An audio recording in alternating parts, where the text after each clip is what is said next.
Hello and welcome, you guys. How you guys doing? Today we are pretty much about to go over a lot of things. Some tips, some do's, some don'ts. It's gonna be a lot of information I'm trying to fit into this one video, so bear with me. I'm going to try to elaborate on a lot of things that I've discussed in some other videos, and then just teach you how to, some basic skills for people who want to get into this or they just want more information on it, because there's just this huge misconception about this stuff as a whole. So my goal with this video is to go over some of it, or a lot of it really. So first thing first, we got Mugen here. If you don't want what Mugen is basically an engine that allows you to essentially create your own fighting game. So one could say right up the bat, I hear it a lot, and I'm gonna probably be saying this a lot throughout this video. But like I said, just bear with me, because I can't stress it enough. It's like, why not use Unity or Unreal, etc., right? Because those are, more advanced, and this in itself, Mugen, is no longer in development. But we're also going to go over Ikemen as well, so don't worry about that. But I do want to say, just want to make it clear, I just got to click on options because it's going to keep on loading that demo screen. So anyways, yes, basically some people have been using this since the beginning. It's easily accessible, it's free, and I know different versions of those other things can also be free, but it's accessible. It's accessible. For me, for example, I didn't always have a PC that could handle those type of programs, but with this you can easily get it. You don't have to have some monster of a PC to use it, and it's just easier to basically, what most people know this as, you basically just download characters that other people make and you add them to your roster. You can have whatever characters going at it that you want to see. So there are two different sides to this, right? So there is what I like to call the salty bet side. I mean, I guess I could split it into three. I'm trying to do everybody justice here. So you could say it's the salty bet side. That would cover individuals who, they just want to see chaos, essentially. I'm sure you guys have seen videos before where it's just a bunch of characters fighting each other with just all types of beams or whatever, attacks going up on the screen at the same time. 4-on-4, 8-on-8, whatever, just pure chaos. That's what salty bet is. Okay, the next one we have is more so on the casual side, right? It's, say I'm into fighting games, I'm a casual in fighting games. I want to download characters from Street Fighter, characters from King of Fighters, whatever, and I just want to make those characters go at it, right? You want some type of balance, right?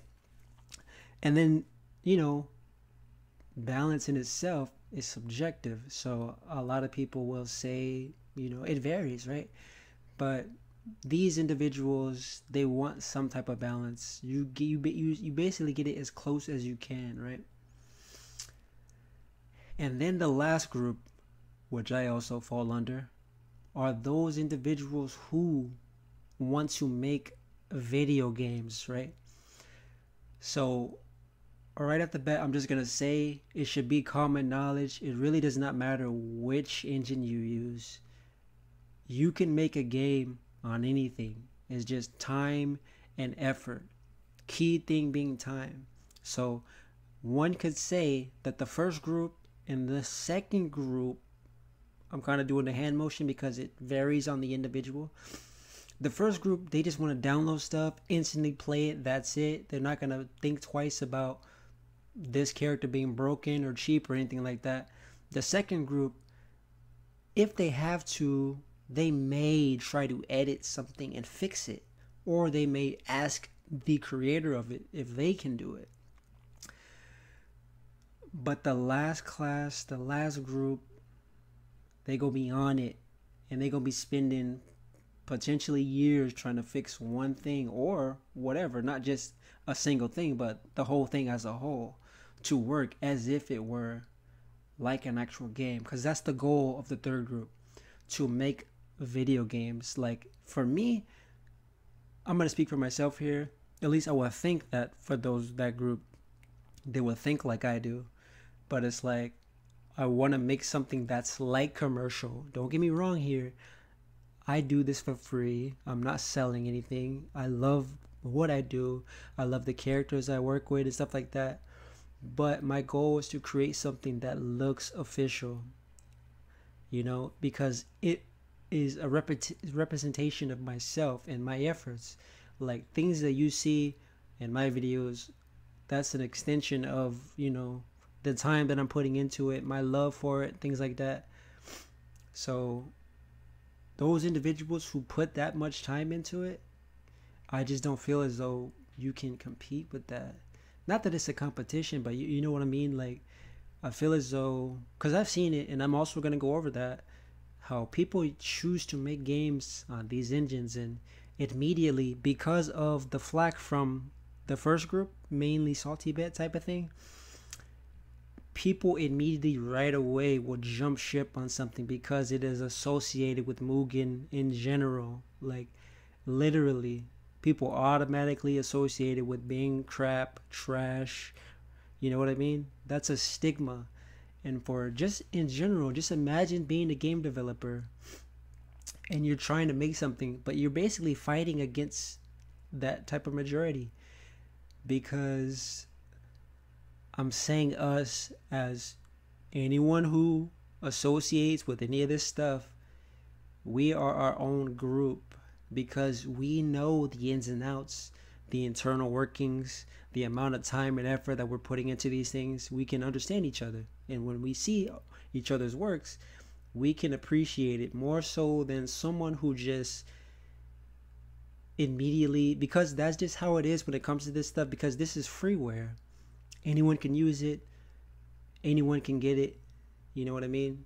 But like I said, there are some who will take it further to try to like really get into it and try to separate themselves from others by just making their stuff super unique, etc. So I feel like there's like an expectation, almost like, why are you keeping like these individuals? Like, I'm just gonna dub you guys casuals. No offense, okay? But you just see it like, why are you keeping something from me? It should be for everyone. The point of this, I've heard it before, like a comment thing I hear. This stuff should be for everyone. And yes, that is one aspect. That is one part of it. But people often undermine, I'll use myself as an example. I've said it before many times that I just want to try to make a game that looks legitimate, using the little resources that we have to try to make something out of it. To try to make something that I know is never going to happen otherwise, right? Okay, so yes, I just had to cover that in the beginning, and I'm going to show you guys the difference between all of the things that I'm talking about, right? So you got Mugen itself, you got Ikemen. Each of these have different versions of the engine, because at one point in time Mugen was being updated, but now it no longer is.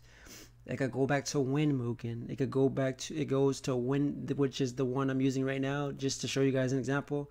Mugen 1.0. There's also Mugen 1.1. And each of these revisions, there's different features in each of them. So on your side, if you were interested, you can look in all the specific things that were added. I'm going to go over some of them, but for Mugen in particular, I do not use Mugen.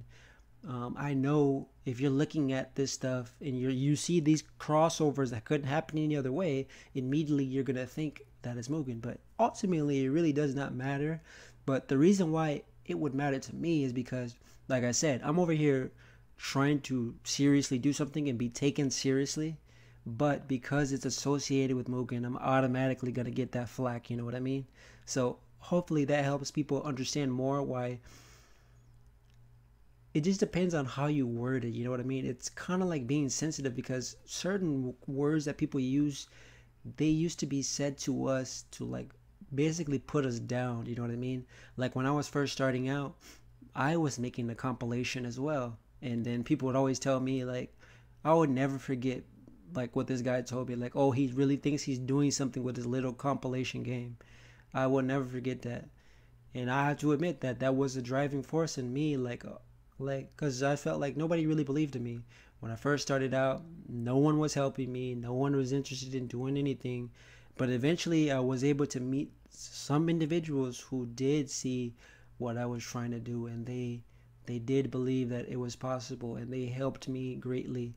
They were my moral support when I didn't have anyone else, and I did want to give up. I did want to quit. But I don't want to get too much into my personal, experience. I do want to focus on this stuff, but there is a lot of history with all of these things, and I really want you guys to know everything about it, everything associated with it. All right, so at this point, we're looking at the options menu in Mugen. Okay, so this is important. I'm not going to go over every single version of Mugen, because more or less these things are going to be the same. It's certain features that are different. This stuff right here is just standard stuff that you'll see in everything. So right here, like I said, we got Mugen 1.0, right? And we're in the options menu. So you got difficulty, your life settings, your time, your game speed, volume, BGM, controller, team settings, etc. And you can save these settings as you see here. I'm just go here for the simultaneous stuff, because by default there is no tag system. Whenever you see a tag system, that is an add-on. An add-on is something where, for example, certain individuals will make it so they create their own tag system, right? So I'm not sure if a lot of people know that, but when you see tag systems and things of that nature, those are created through code by those individuals. They made the tag systems themselves. This engine did not come with its own tag system. It has the simultaneous mode similar to Street Fighter Cross Tekken, where it's like Scramble, that one. So it's just everyone on the screen at the same time. So that's what these settings are for. And then the input stuff, you got your keyboard controls, whatever. If you plug in a joystick, you'll be able to assign your keys to a joystick. I'm also going to show you guys. Well, I could just tell you, you can also use third-party apps, to use your different input devices, things like that. Anything that would work in any other game should also work here, so there's really no issue there, whatever input you use. But anyways, let's go to the main menu, and we are going to look at the modes, okay? So this is very important, okay? Because when we get to Ikemen, you guys are really going to understand like why I'm so crazy about it personally. So anyways, look here. So we got arcade mode, which is your single player mode. You can play through on these things, I believe it varies, because I'm gonna say that I forgot to go over Screenpacks. Well, I guess I was gonna get to it, but it's important to kind of go over it now. So a Screenpack is essentially your background, your HUD, like how the game looks, like like all the visual things, like your menus and things like that. Right now, this is the very default one. You see, there's nothing flashy or anything going on, but there are, that is something that people do when they make these games. They are obviously going to change it to like replicate a source game or whatever the case may be.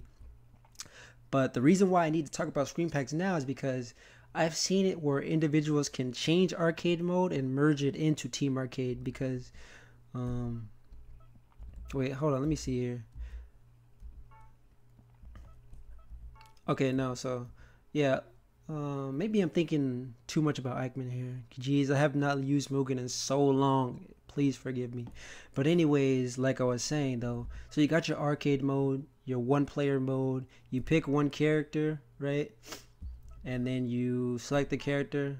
If they have like a stage intro, I mean not a stage intro, but like an intro, a character intro, think Street Fighter Alpha 3, how it has the biography in the beginning.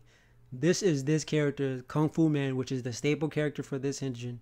This is his intro. So you can, if you wanted to, like this one is a perfect example, make your own intros. And I'm going to be using Street Fighter Alpha 3 a lot in this video, okay? Especially when we're talking about the modes, because that is going to be really important again once we get to Ikemen. So basically on arcade mode, I'm going to go over and open up another file to show you. I'm going to put it on options again so it won't keep on loading the demo. But I'm going to show you what happens when you want to edit your arcade mode specifically. So think any of those old retro 2D fighters. You know, when you pick a character, there's usually like a character pool, right? So it's gonna cycle between certain characters that you face in certain orders. Though, like we said, Alpha 3, for those that are familiar with the game, there's a rival system in play. So that means that that game is more like each individual character you pick, though some characters may cycle between, you're gonna play these certain characters every single time that you play through the arcade mode, no matter what. So the rivals that are gonna appear because you pick that specific character, that can happen. But as we're first going over Mugen, it is not possible to do it in that way as Street Fighter Alpha 3, because in Mugen you cannot dictate every character having their individual arcade order. And that's what I'm gonna go over right here. I'm gonna open the files here, and I'm gonna open up on the window. Give me a second. But yes, as I was saying, that you cannot do it. You cannot have a unique arcade mode for each individual character. But I'm gonna more so go over that when we take a look at Ikemen, because Ikemen has made a lot of advances towards that. So when you open your select, right? So how to add characters, all of this is right here. But actually also, let me open another window so you can actually see how to navigate there from where we just were. So, okay. So here is the data folder. So say I just downloaded this Mugen here. You got your characters folder. So when you download your characters, that's where you're going to put your characters. Your data folder is going to consist of things like your Screenpack. Well, like we said, the Screenpack is like the overall look of it, the menus, the display, things like that. Your HUD, your life bars. You can have game over screens, continue screens, all of that stuff is possible using that. You can have a credit screen, ending, like an overall ending for all of the characters. And then character specific intros and endings, those go within the characters themselves. But anyways, like I said, so we got the sound folder, where you put all your BGM, your music, the sound for your stages, and then you have the stages folder yourself, right? And then inside the data folder, as we said, you will see the main files, the config files, things that you want to configure. So we want to add characters or anything related to that, we will go to the select def. So I already opened it here, so let me change the window back. So once we get to the select def, we'll see that it's already typed out. And I see a lot of people often ask, how do you add characters? A lot, if not all of this stuff, is written out in within these things. It shows you specifically how to add characters and how to, like, if you want a character to be loaded with a specific stage, right? You want a character to appear at this round number on this specific stage, things like that, you can do it as it said right here. Music, the order, like I just said, etc. So I'm also gonna download a character right now as well. So but yeah, like I was saying, that this select def, you want to add characters, this is how you do it.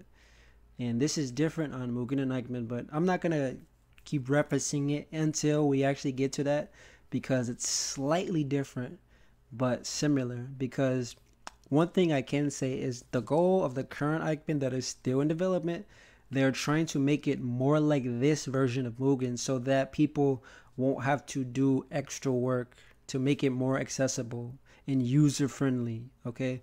Because there are certain things that can be harder to do with basic knowledge only. You will actually have to learn and see what does what and experiment a little. But like I said, no offense, but the common user, they just want to add characters. They're not looking to really get down nitty gritty editing things. They just want to play something that already exists, because essentially that's what most people use this for. You download characters someone else already made, and then you just load them up here. But like I said, there are some who make their own characters. They want to make changes to certain characters and things like that. We're also going to go over that a little bit as well. So anyways, right here we see insert characters below right here, and then we see the two characters that we're in are a Kung Fu Man and a Kung Fu Man that's 720p. So, and then it shows you where you put your stages here. So this is, I'm going to just type out how you would put a stage. So basically it's like this. The stages right here, this means that it's going to be linked to your stages folder, right? So that's all this means, that within your stages folder, right? You're just setting the root. That's all you're doing. So wherever you put the files for your stages, that's where that is. You can do it however you want, organize it however you want. I've done that before. Like, I'll put all my stages from this series in a specific folder, and I just have to make sure that the root links to that, because when you're loading it up, it's gonna look where you donated it, and then it's gonna search there. If it doesn't find it, that's how you get your crashes and things like that. So okay, and then here, you guys are gonna have to remember this part, because much like I was saying before, this is one of the biggest limitations in Mugen that I absolutely do not like, and that Ikemen has solved. So your arcade matches. So basically, this is your, look at it this way. So your first round, second, third, fourth, however many you want to go up to. If you want to have 10 rounds before the final boss, you could do it like this. So this right here, this means it shows it right here as well. Like I said, everything is already typed out. You can set the order number for characters. That means he'll show up on the first round, he's going to show up on the second round, he's going to show up on the third round, and so forth. So this means you're going to have 6 opponents that are order 1. So for example, in most games you could have it, well, you can have it however you want to, but in this example I would say characters that are easier on the lower difficulty side, those are the ones you're going to face first, right? And then as you get on, as you progress more, you're going to fight the tougher enemies until you get to the boss, who is the hardest. So this is essentially what you're just doing. You're just setting how many matches to that. You can have it as long as you want. And then for team, it's the same thing. It's just with team, it's going to be, I believe on this one, it's, if you're facing 2 characters, this means that it's going to be 2 battles of 2. So not 4. But I may be wrong on that. Like I said, I have not really used this one that much, but I believe that is what it is, because it's like if you're playing Simo or tag or whatever and you're facing 2 opponents, it may split it up. But you guys can try for yourselves and see. Like I said, it's the same thing as here. But okay, so how do I download characters? So this is I would say it's a little bit different now, because there's not as many warehouse sites as there used to be, but it's pretty much the same thing. All you need is Google, and if anyone ever tells you that, they're not being sarcastic. It's literally how you get all the characters. So give me a second here. I'm gonna put this other source up. Oh yeah, I'll just put that for a second. Okay, so opening up another window.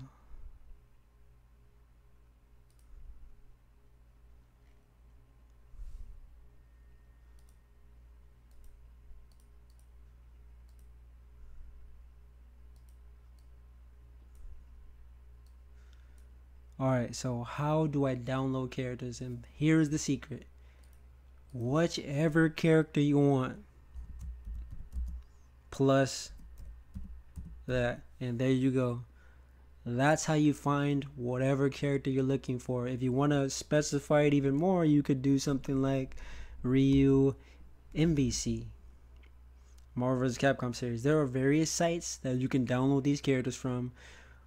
For me, you guys don't really need to get into the nitty gritty. It really does not matter which form you use, because you don't need to really be bothered with any drama of rival sites or whatever the case may be. All you need to know is where to get your resources.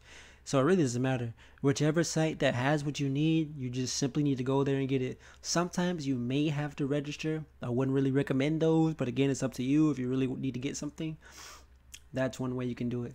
So, for example, this one immediately came up right now, Marvel vs. Capcom, and then this other site right here, Mugen Archive. But I'm going to download a different character. I'm just gonna put CVS, because y'all know I love me some CVS.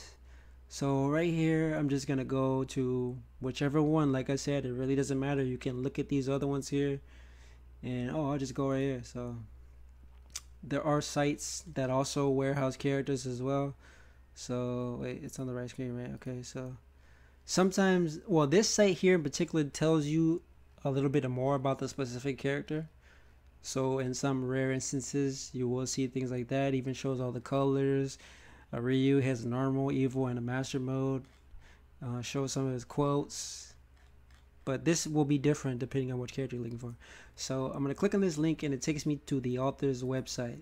So there are people who have in the past or still do, they host their own characters on their own websites. So you can go to these if they're still up. Like I said, it depends on which character you're looking for. So I'm just going to go download Ryu. Boom, he comes up. I'm downloading him. And that's it. So now, let's wait for a second while that downloads. About 5 seconds.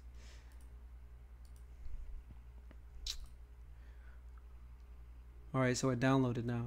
Alright, so I'm going to pause this and go back to our folder. So I'm going to go back to the root folder. I'm going to go to the characters folder. So I'm going to just, well, first thing I'm going to do is, because this character does not have a folder, I'm going to go to new folder, create a folder, name Ryu. Right, so his name is Ryu. Then I'm going to grab the files, copy them all, select them all, and I'm going to drag and drop. Alright, now that I've done that, so here is the important thing when you're adding to the select def. The def file is the file that reads all of these other things. It is the core. It reads like I'm gonna click on it really quick and show you on the screen. 1 second. Give me a second. Let me open a new window.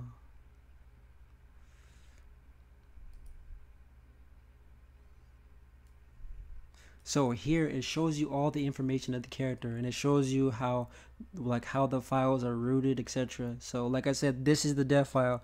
It showed you the command, the constants, the states, the system, the normal, specials, supers, helpers, custom states.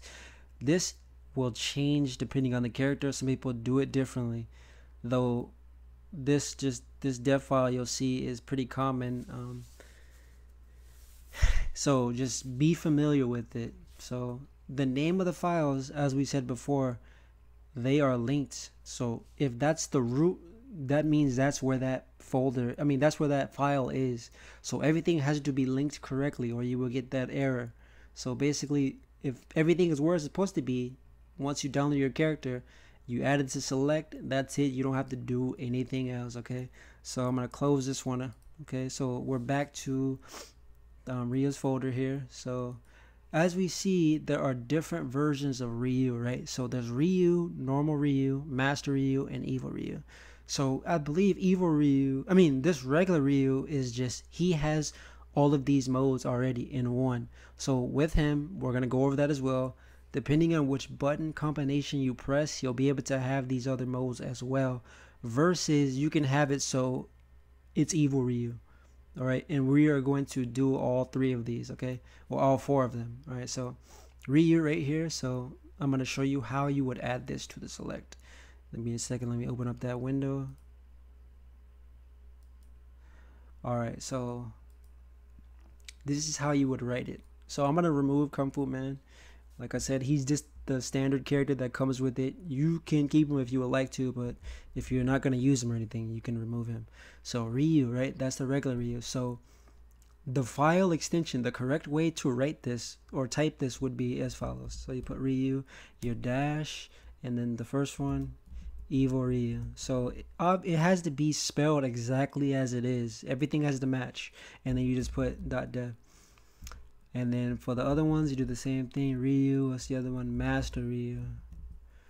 And I believe Master Ryu. Of course, it's a fan thing. So Master Ryu is Ryu having mastered the Tatsu no Hado. So he also has. He's like a combination of regular Ryu and Evil Ryu. And then I don't really need to go to normal Ryu, I guess, because it's the same as this other one. So then I'm gonna save it. It's not showing you exactly on here, but my mouse is moving to save it. I made changes to it, so make sure you save everything that you edit. Excuse me. So the same thing would be the same when you add stages. You download a stage, you put it in your stage folder, you add the extension, and then you do the same thing. You add the name .def. So it's very important that everything is where you are telling it is, because that's how you can get those errors if the names are not matching. Alright, so now let's go back to the folder here. And in order, we made changes while the engine is still open, so we have to close it and open it back, because that will reload everything. But give me a second here. Let's take that out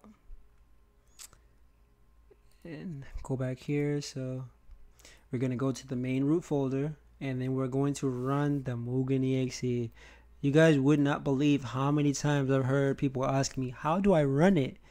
You run the file that says Mugen.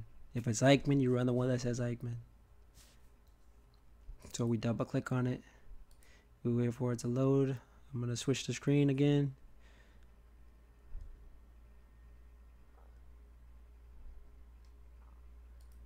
Alright, so now, because that's the demo screen. If on regular Mugen, if you don't press anything as a normal arcade mode, it will load the demo mode and the characters will just fight each other. I'm also going to go through the settings there. You can have it to where it will cycle through the character select first and like randomize depending on how many characters you have, and then it'll pick 2 characters and then they'll fight. But anyways, I'm just going to go to training mode, right? So I go to training mode. So we see the 3 characters that I added. So Ryu, Evil Ryu, and Master Ryu, right? You can change it so he will have a different portrait for each version.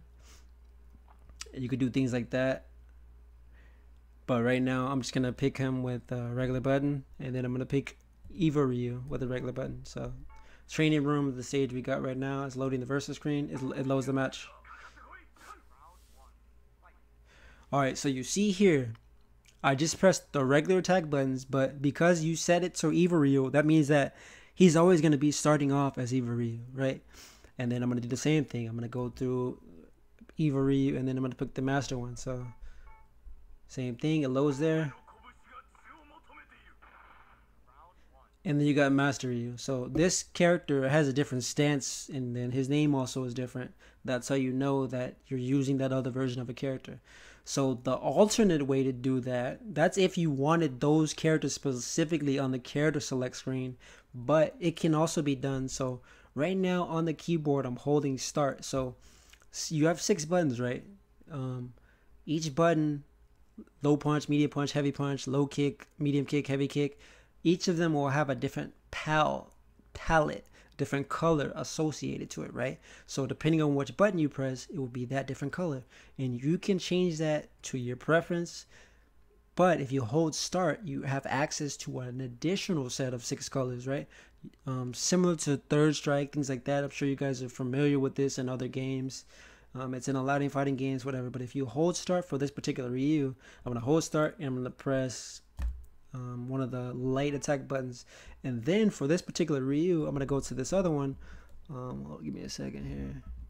I'm going to hold start, and I believe it's with a heavy punch. If you hold start and press with a heavy punch, it'll be the master one. So let's see. Well, I accidentally picked 2 evil ones, but as you see, I was hovering over Ryu on the select screen, and I held start, and it's associated with the pals basically. So You picking this PAL, you're holding start. That's how you're able to select evil Ryu within the same character. So none of this, you don't have to have a Ryu and evil Ryu and master Ryu being taking up separate character slots. So say if you wanted to make a game, they could just be all one character. So you could have multiple characters in one character slot. Let me see here. I'll press some other buttons. See if I can get it.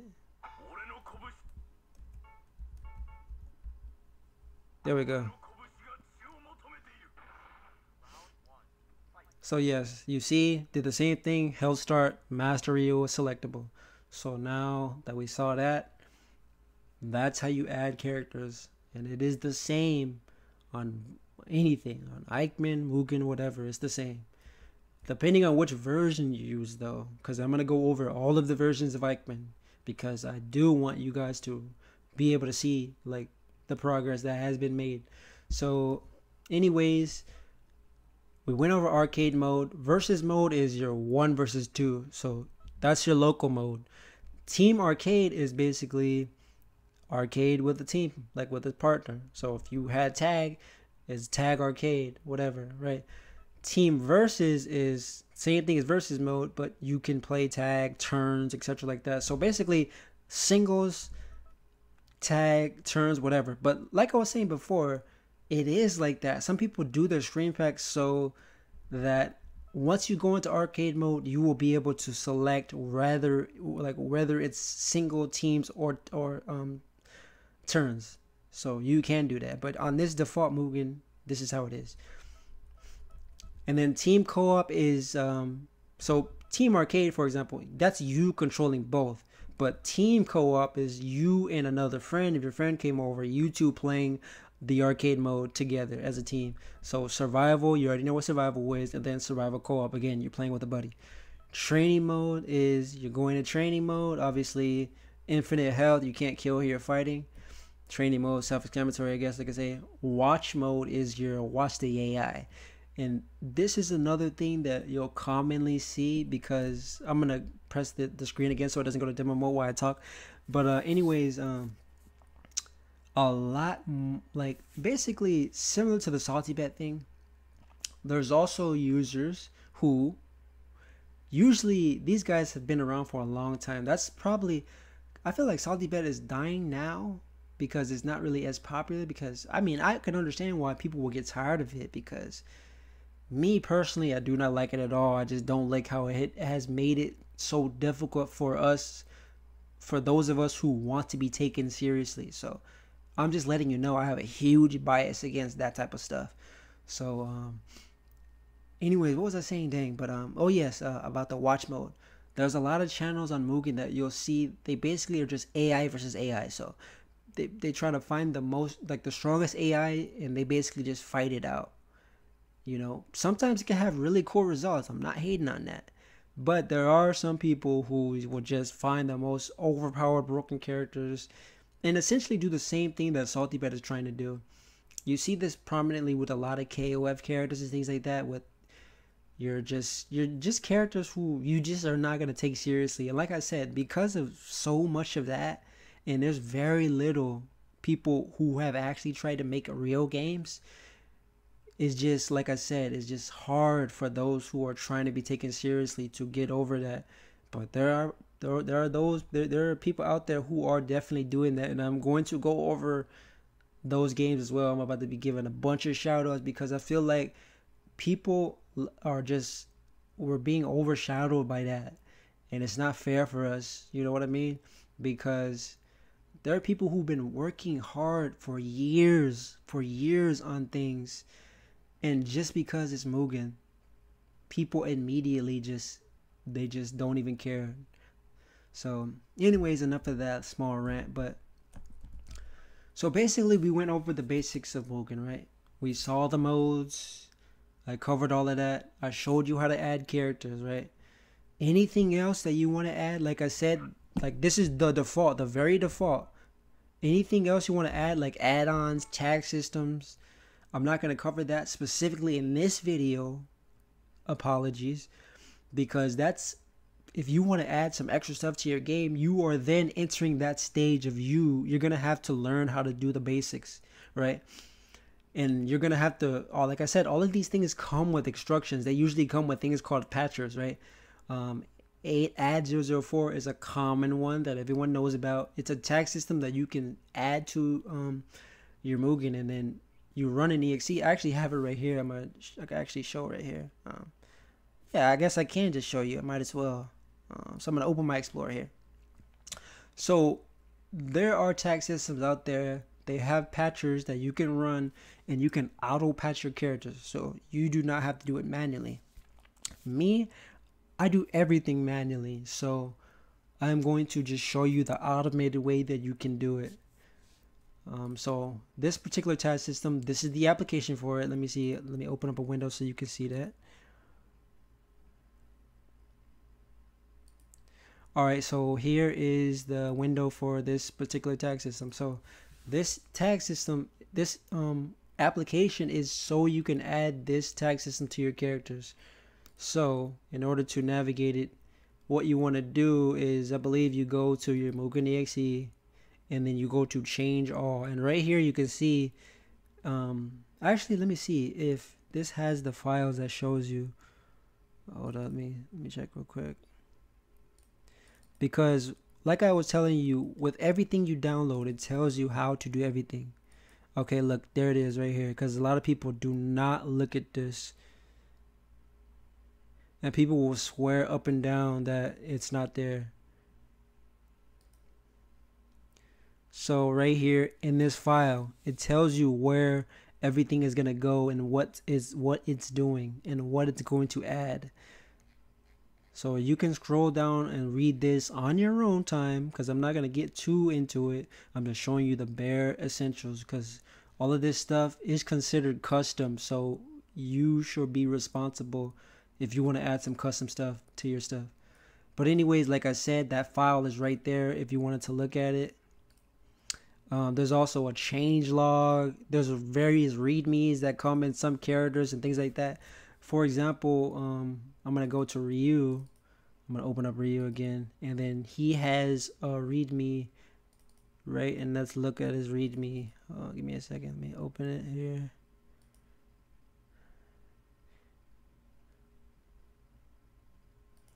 So in this readme, there's not always going to be a readme, but I'm just trying to show you guys that there are these files lying around in this stuff, and you don't look for it, you think it doesn't exist.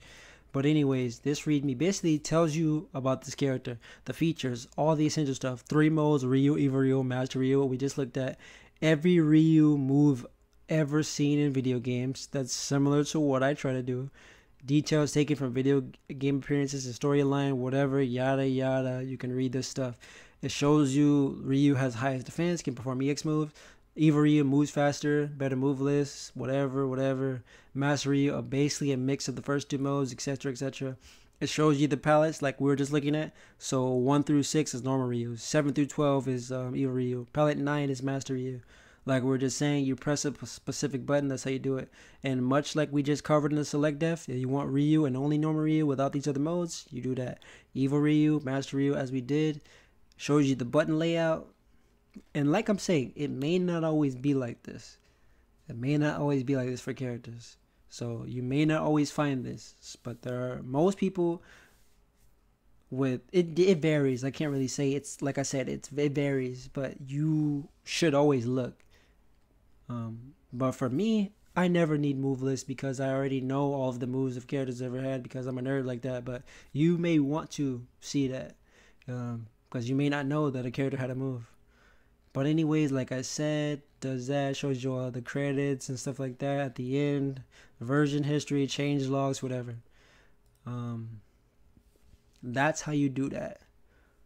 Okay, so let's get back to the tag system stuff. My bad. Let me see here. So here we go. So you run your exe, you go to change all. So that means all the characters that are in this patcher is already set up, and if you want to read the specifics, like I told you, when you look at that files, it will show you where things are rooted to by default. It's rooted to the character folder. So I'm gonna go making sure that it's on the exe. If it's on the exe, it's gonna go through all of your characters that you have, and I'm gonna go to change all, and just like that, automatically all the characters that are in the characters folder are gonna be patched. That's how you use that patcher. And I can't stress it enough. You have to read the files that come with these patches, because there is not one instruction that's not listed. People absolutely do not read the files. It takes you no time. If you want it, like I'm telling you, if you want to add custom stuff, you have to read. Please. You guys have to learn that basic skill. You just got to read. If it's not always there, if you're using something else, you know, then by all means, that's their mistake. Like whoever made that, if they're not telling you about that. But for the most part, people like this guy, he goes out of his way to give you all the instructions to show you how to do everything. But so now that we did that, we're going to run our Mugen now.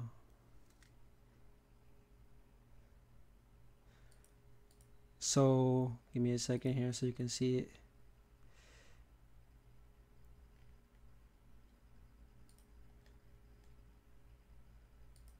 So the patcher, along with it, there's also a Screenpack.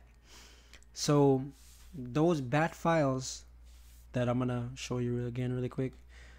Let me see, where's the root here? So looking at the root, these batch files here, this is also, everything goes back to how you root it, right? So you can look at the files and see what goes what. But if you do this on a normal unedited folder, you're not going to have to do anything. Things only get complicated when you yourself are messing with your files and you don't know what you're doing. That's why you should always look at it first. Like if you download a perfectly unedited version of this stuff, this is super automated. You're not going to have to do anything.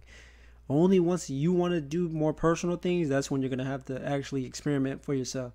But anyways, this one, it also has a thing because Mugen limitations, so you can control player 1, so you can control player 2, things like that, so you don't have to use debug keys or whatever.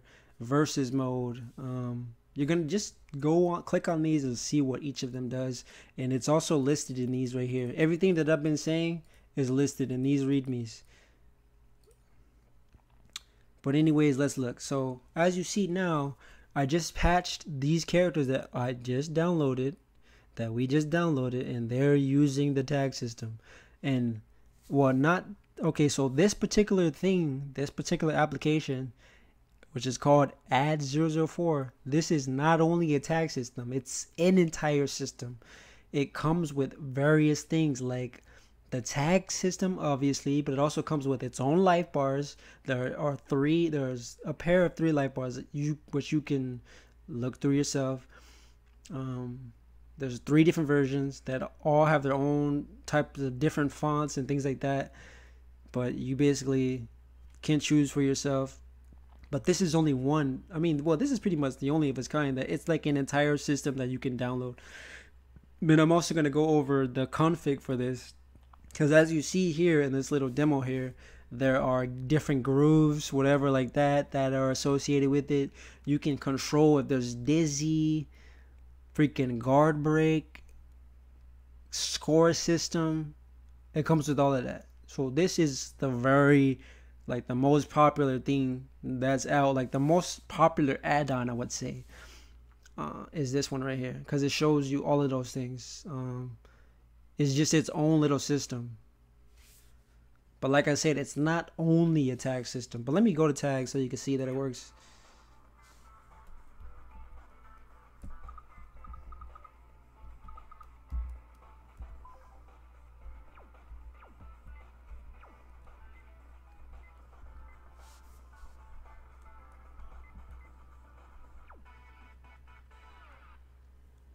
And it also comes with its own Screenpack.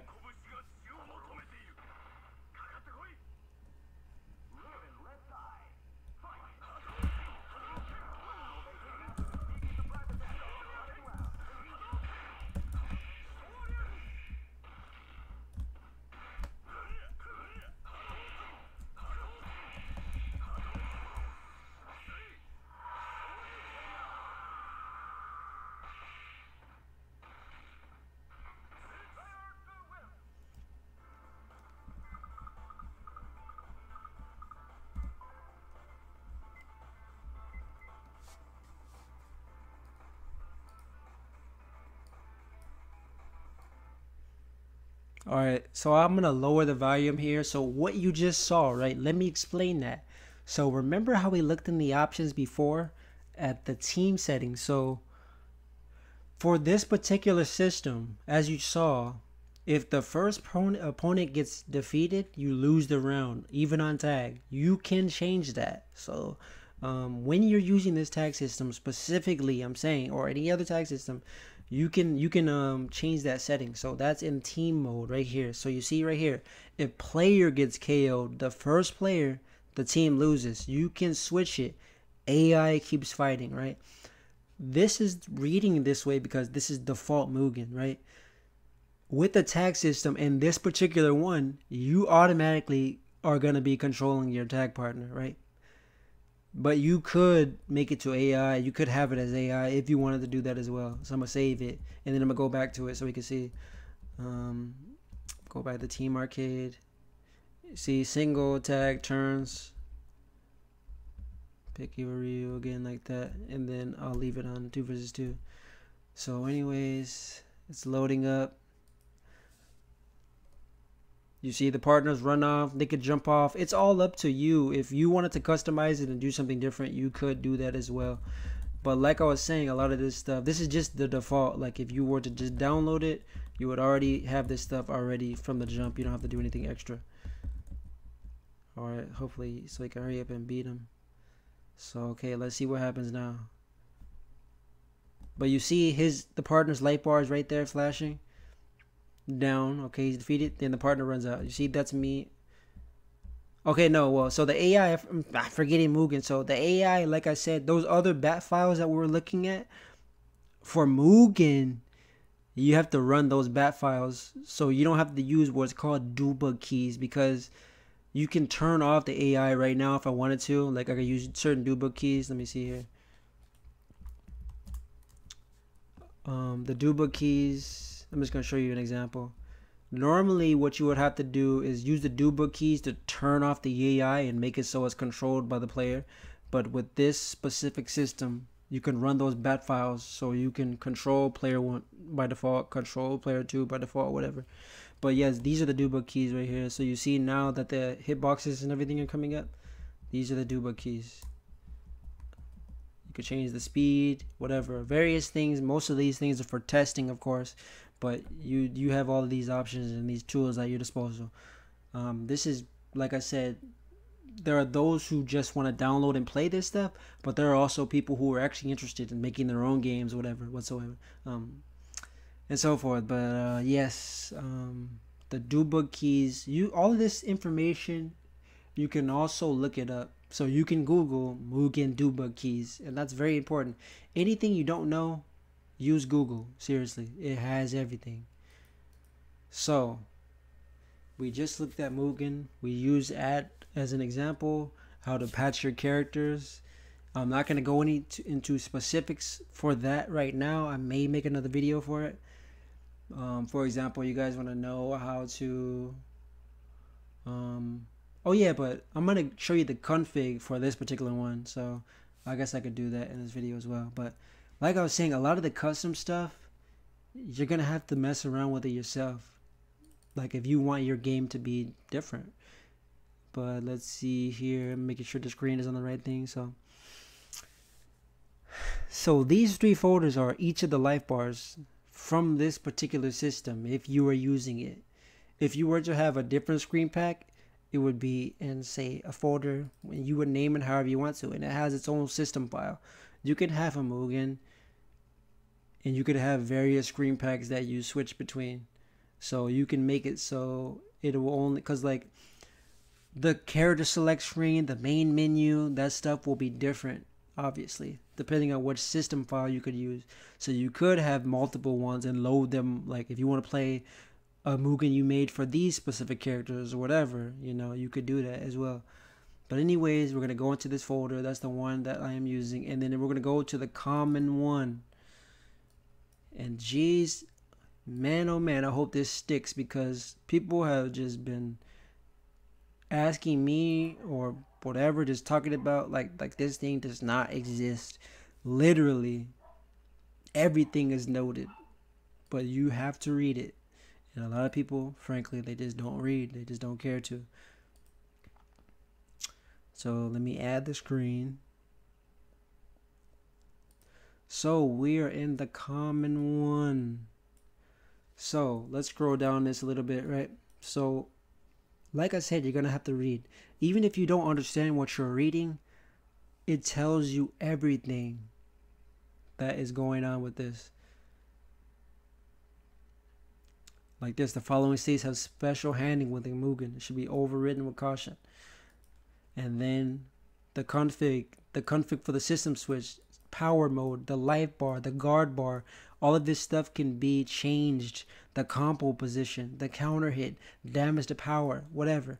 Any of this stuff can be edited by you, obviously, if you know what you're doing. There is no guide for one to say create something specific, because if you want to do something specific, say that hasn't been done before, you're going to have to learn the basics in order to create it. If you want to customize your tag system, you're going to have to know how to code or whatever, which have you, in order to do that, in order to get to that point. You need to learn your basics. But for just downloading this and changing some of the configs that are already within it by default, I'm going to show you how to do that. So config. Okay, so let me see here. First thing you want to do is press Control F. And I don't believe it's going to show it on the screen unless I open another window, but I'm not going to open another window. Control F will open find. It will open your find. So in your find, just type config. So it should show it on the screen what happens once I do it. So as you see, I'm pressing find next. It's going to keep on going down. You can specify it by going to system switch or whatever you're looking for specifically to search for that. But that's how you search for things quickly using the Control F, which is the find. So I'm going down config, and it's just going to keep on skipping through all the things that are config. Basically, config are like switches. You can switch things on and off, etc. So we are on the system switch right here. So these are the things for this particular system that you can turn on and off. So you see here, we got the dizzy stun system. We got the guard break system. Do you want it to show the combo counter? Do you want to show the message like excellent, whatever? The show the score, the computer level is like going to show the difficulty of the computer. The result screen, play the system voice. You guys, how you see the input on the screen, how you show the life bar, tag system, round call, whatever. All of this stuff is here. People, you got to read, man. You got to read. You have to read. Super simple. That's all you had to do is read. So that's how you change that stuff. And you want to know what this does? Guess what? It says it right here. Default enable law. On some different versions of it, it may have more information, but right here you can see what it says. Uncomment to disable, right? So that means if it's no comment here, if I add it, that means the dizzy sun system is now on. Now they just did that. So to show the key input, if I want to turn it on, boom. If I want to turn it off, boom. Just like that. That's how you turn that stuff off and on, whatever. So those are the things that are there by default. Any of the extra stuff you see, for example, me, how I have my attack system working differently, the tag team attacks and stuff like that, that's literally me. I'm going to teach you how to make an entire tag system that's unique for you. I can't do that for you because obviously, for one, that's me, something that I'm working hard for to make original for myself. But if you want to do something extra, you're going to have to take the time to learn how to do it. Hopefully I'm clear on that. I'm not trying to be rude or anything, but literally, if you want something extra and different, you're going to have to make it. I just feel like that won't connect with some people and they'll take it like offensive, but it's not. It's just like, if you want to do something that hasn't been done, obviously you're going to have to be the first person to kickstart it, whatever. But yeah, you're going to have to experiment yourself with stuff like that. But as far as this stuff goes, it's all listed right there. So boom, that is how you change that stuff for that particular system, which is not just a tag system. It's an entire system, literally, with the score system, the grade system, all of that stuff within that one thing. A lot of people, such as myself, have used that as a base to, create their games. Though there are other people, for example, Winshu, for his One Piece game, he did all that manually. So there are ways to do it manually, or there are ways to do it automated. There are various ways that one could do it. But like him, for example, he wanted that stuff, right? So he manually figured out how to do it. That's all there is to it. If you want something specific, which is listed extra, you're going to have to do that work. So let's continue on. So those are the basics of Mugen. Downloading a character, understanding the modes, alright? Now, before we get over to Ikemen, I am going to show you some examples of Mugen games, right? So, Mugen itself is the engine. A Mugen is not the game. So, if you can understand this, or I'm trying to word it right, so I'm making sense. But, it's basically just because something is a Mugen doesn't mean that it's automatically going to be salty bet type of stuff. So there are things called compilations, right? A compilation is, as you just saw, how we downloaded that character. And I'm going to show you guys an example, but I'll just say a few that you guys are probably familiar with, like Capcom vs. SNK Universe, the first compilation I made, Capcom vs. SNK 2, Rev 2, whatever, things like that.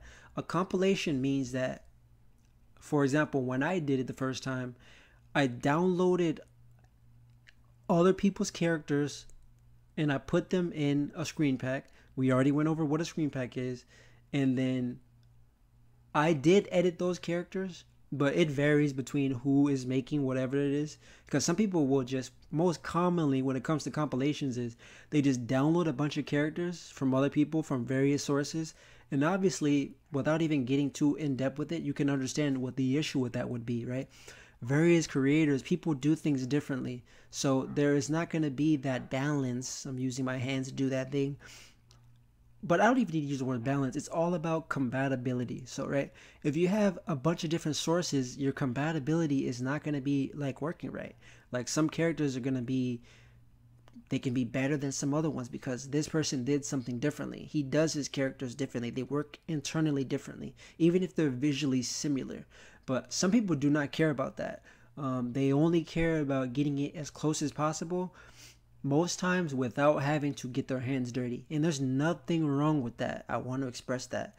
I'm not hating on anybody doing that, because I too had a compilation at first, though I was crazy trying to edit everything when I had first got started. I mean, obviously that's different now. Now that I've learned how to do things, I can make my own characters, which is what I do now, versus before I was downloading other people's characters and making changes to them.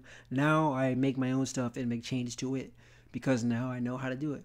But like I said, there's nothing wrong with that, right? So yes, you're downloading all these characters from various people and you're putting it together.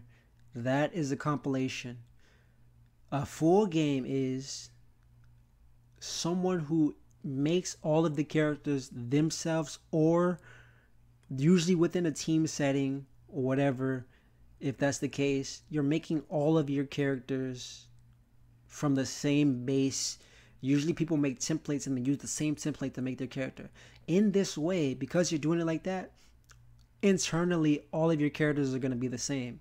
That's what I do. I use the same template for all of my characters. Not all the characters are going to play the same, obviously, because they're different mechanics, they're different moves and specials, supers, whatever the case may be. But the system is going to be the same. Certain like mechanics, like rolling, dodging, power charge, whatever the case may be, that stuff is already going to be there. So you don't have to do it every single time you make a new character. It's already right there already. So the difference between because a lot of people call compilations full games. That's the biggest misconception. So to me, a full game is someone did all of the work themselves. And by that I mean, like we just said, you're making sure all of the characters have the same mechanics, whatever, things like that. I mean, it kind of holds more weight to it if you did yourself make the characters, versus I'm gonna go download, like I said, like I did the first time. You go and download everybody else's stuff and you just put it together, make slight changes to it, whatever the case may be. That is what a compilation is, though there is nothing wrong with a compilation, right? And another thing I have to say is that when people are trying to make full games, right, I'll use myself again as an example. You gotta think like this, but it could be different for certain people because everyone has different goals they want to achieve. For me, my goal obviously could sound more ridiculous because what I've done and like realistically the challenges that I face trying to do the things I'm trying to accomplish. So it's like you're really like thinking like a real developer. When it comes to games, really real games like video games, people get this misconception that because it's Mugen, they don't care about any of that. They only know, when can I get this? Where's the link? Where's the download? Like drones, literally. I see it in my comments still. Like, they will see absolutely nothing else but download, link, download, link. Oh, this guy's so selfish, he won't release his game or whatever, things like that. So, like I said, I it's because of the misconception and the bad reputation that Mugen gets as a whole. People don't take it seriously. Like, you can't, as a developer, because you're still making a game, it does not matter which platform you use. You can't hate on that. It does not matter which platform you use because people still be putting time in. I have friends and associates who will spend 10 hours a day working on their stuff. Even if it doesn't look that fantastic to you, they be putting time into it. And that is the difference that we were talking about in the beginning. There are those who put so much time into it because they understand it's all about that quality, you know, versus, like I said, compilations, which most time the quality is not good. It just has to have a lot of characters and a fancy looking screen pack. So that's one part of it. Having a screen pack can make it look more professional, and there are various screen packs out there that look like they could be real games. But within those, once you get past all the visual stuff, the characters themselves, there's no balance. One character is doing a super jump and the other ones can't, or all kinds of crazy stuff. I'm sure you guys have experienced it. I'm going over this stuff right now because I want to just get it established that not all games are like that. And I really feel as though, I mean, you can't tell people to not call something specifically, you know, but people just abuse the word full game because they feel as though they put all these characters of a similar type within a screen pack, and because they feel as though it's complete, they call it a full game. And a full game in the terminology of Mugen is like we went over, like something that is supposed to be like an actual game. Like you play it and everything is the same.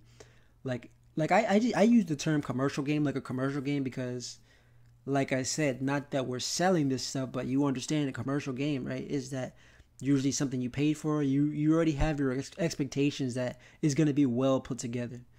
But full game is so commonly abused that it's hard to know what is actually good.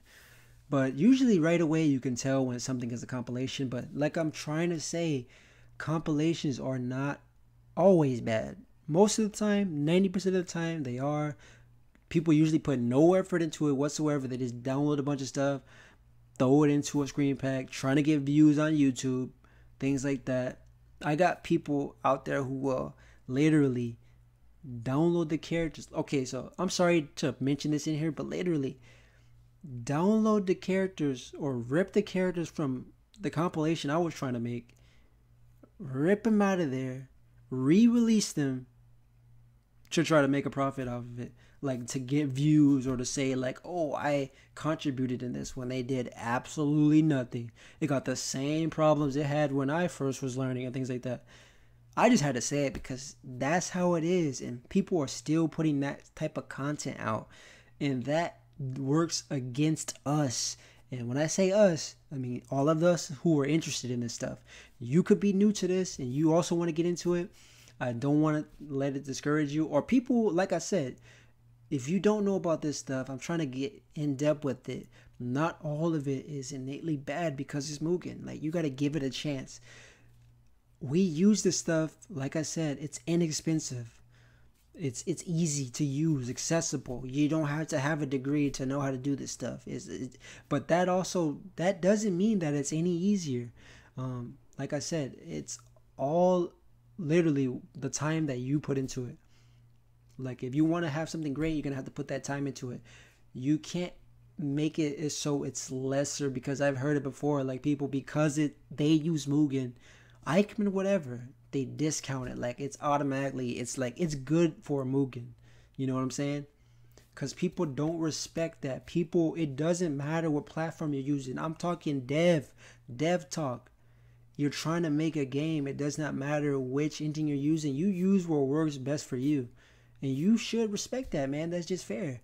Like, you shouldn't automatically shut something down. But I mean, obviously, some people are more open-minded to that. And some people are just going to think it's Mugen, whatever, it's trash. So there's nothing we could do about it.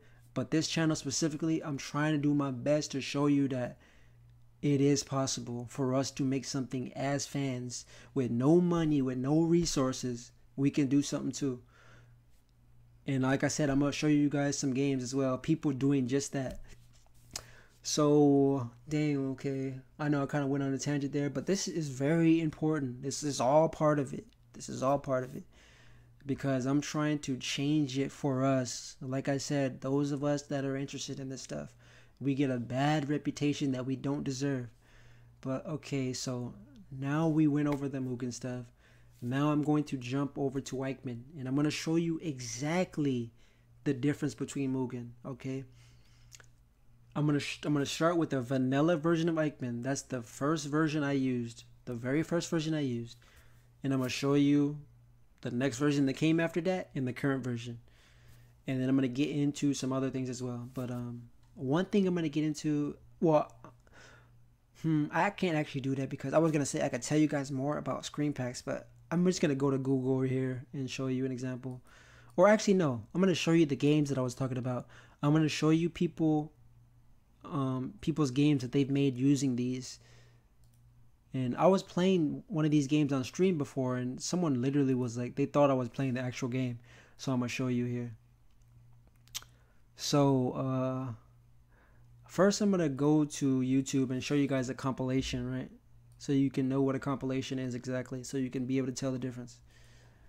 So I'm gonna go to the most popular one I know that people know of, and that's Capcom vs SNK Evolution.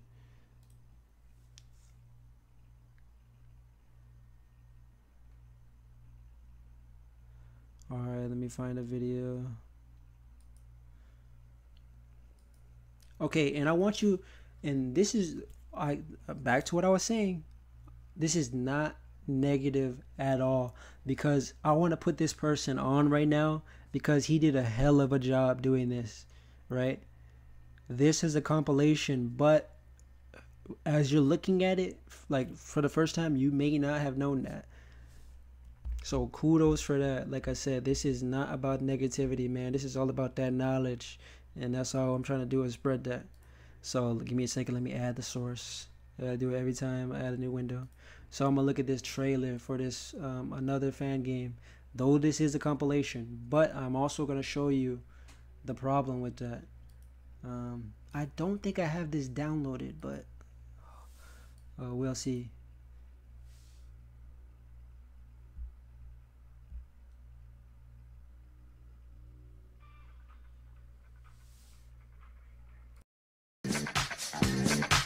Listen closely, approach me, sucker closely. Don't try to treat me like greater than close me impossible. I cut a sucker in small chunks, make more rhymes than Michael Jordan makes slams. I'm slow, prerogative.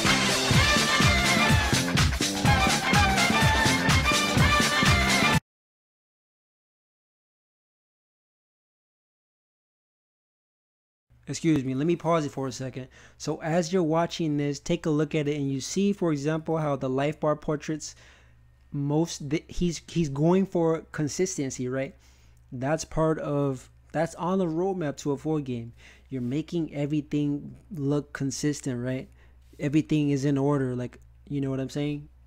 I'm trying to word it differently, but you get it. the aesthetic is similar between all the characters as far as the portraits go anyways. But let's look at the rest of it here. Give me a second.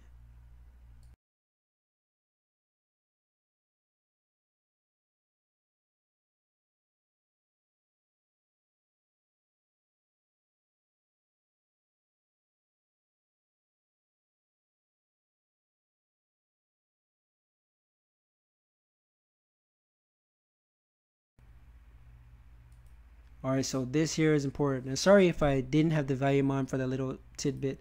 But okay, so look. For example, this project, the selling point, and when I say selling point, I don't literally mean selling.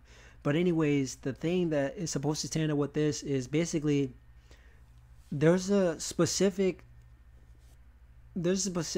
way that people make certain characters. For example, CVS2 as an example, you know how there are different grooves and things like that. There is a way people make characters where they have all of the features of these grooves innately, similar to a NEX groove. This compilation, whatever this project is trying to show, that all of the characters have that in common. Though, as I was saying before, this particular user, he only needs to see that the characters have some of these. But I played this myself, and I'm sure some of you have as well, but not all of the characters work the same way. Some of them have power charge, they may be missing something else. Some of them don't have freaking custom combo, whatever like that. Is because people will just download the stuff that has it in the title without actually checking it. They're not going to edit it themselves. They're just going to put it together in a package like this. That's what that is.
Capcom versus SNK.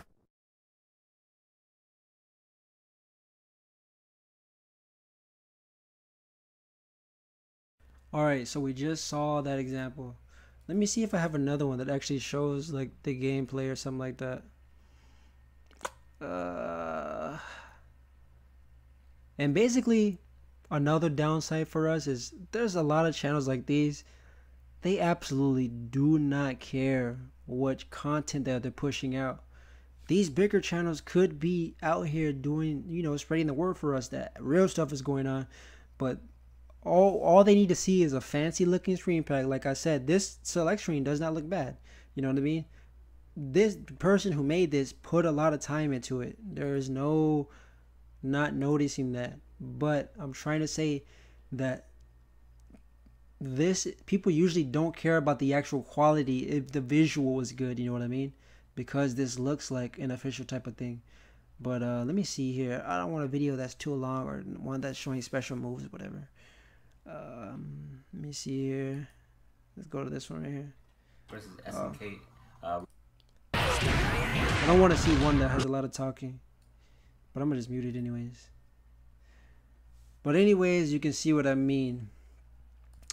It's supposed to have some type of consistency to it, but I don't have the game downloaded right now. But you guys can look this up and try for yourself in order to you know, to see where I'm coming from. A lot of the characters don't have all the mechanics. They're missing stuff. They're just like, for example, a lot of when I was first starting out. Listen, when I was first starting out, some of the characters that I did are in there that were absolutely terrible. And for example, there's a character in here that I seen. All I did was change the FX. I didn't change the combos. I didn't change the gameplay. All I did was change the hit sparks, and that character is in here. A lot of the edits that I made are in here. That's how I already know. That is just basically, if a character is similar enough, that's all they need to do something like this.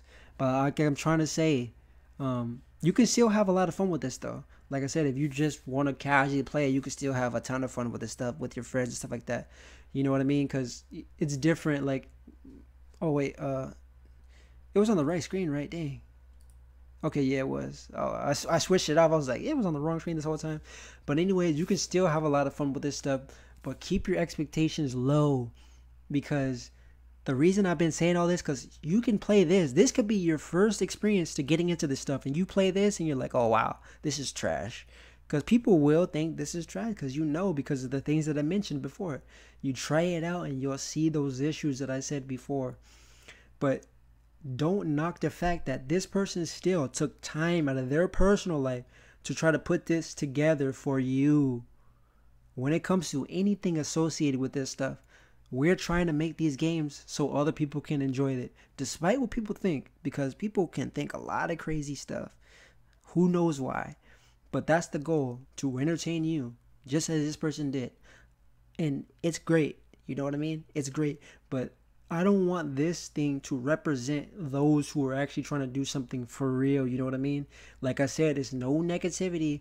Kudos to this guy, anyone else who was involved, or people who are doing similar things to this. Like I said, when I first started, I was doing the same exact thing until I was like, you know what? F it. I'm going to put in, you guys have been seeing the videos. I'll be putting in work for real, because I want to have something that's like official for real. So I'm gonna put that time in.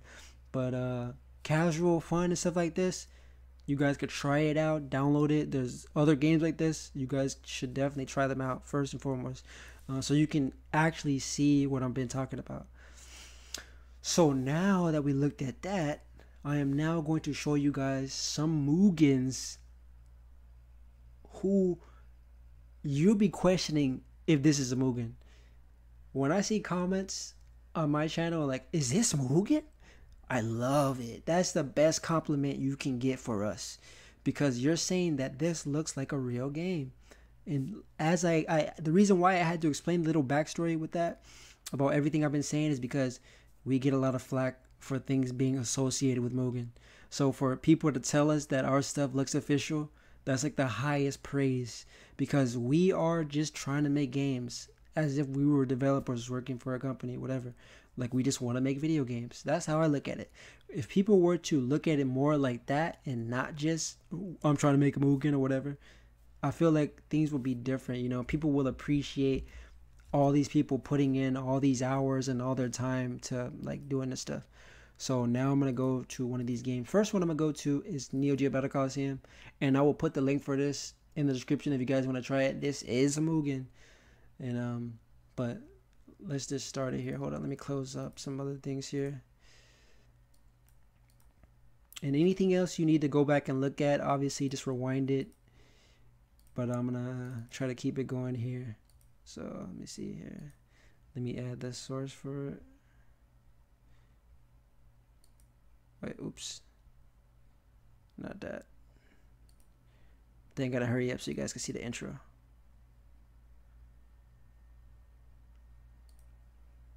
Alright, so this is a Mugen, okay?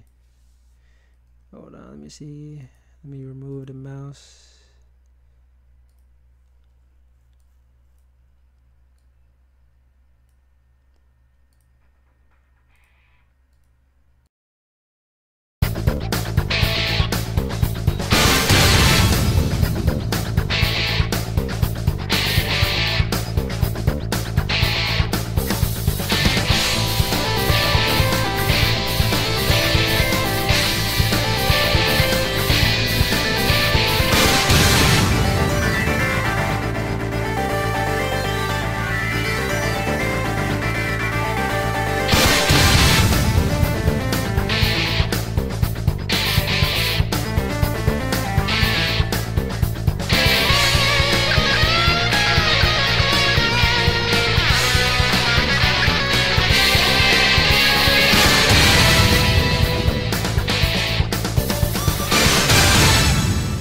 Neo Geo Battle Coliseum.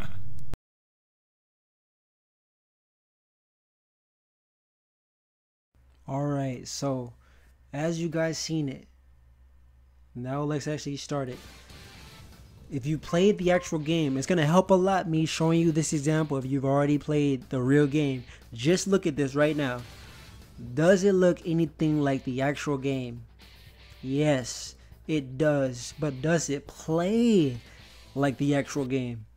Alright, so the game is automatically loading that demo mode that we said, but I'm gonna press escape to stop it. So I'm gonna go to tag, right? So right, we still have the single, the tag, but obviously the turns mode, which is not normally in this game.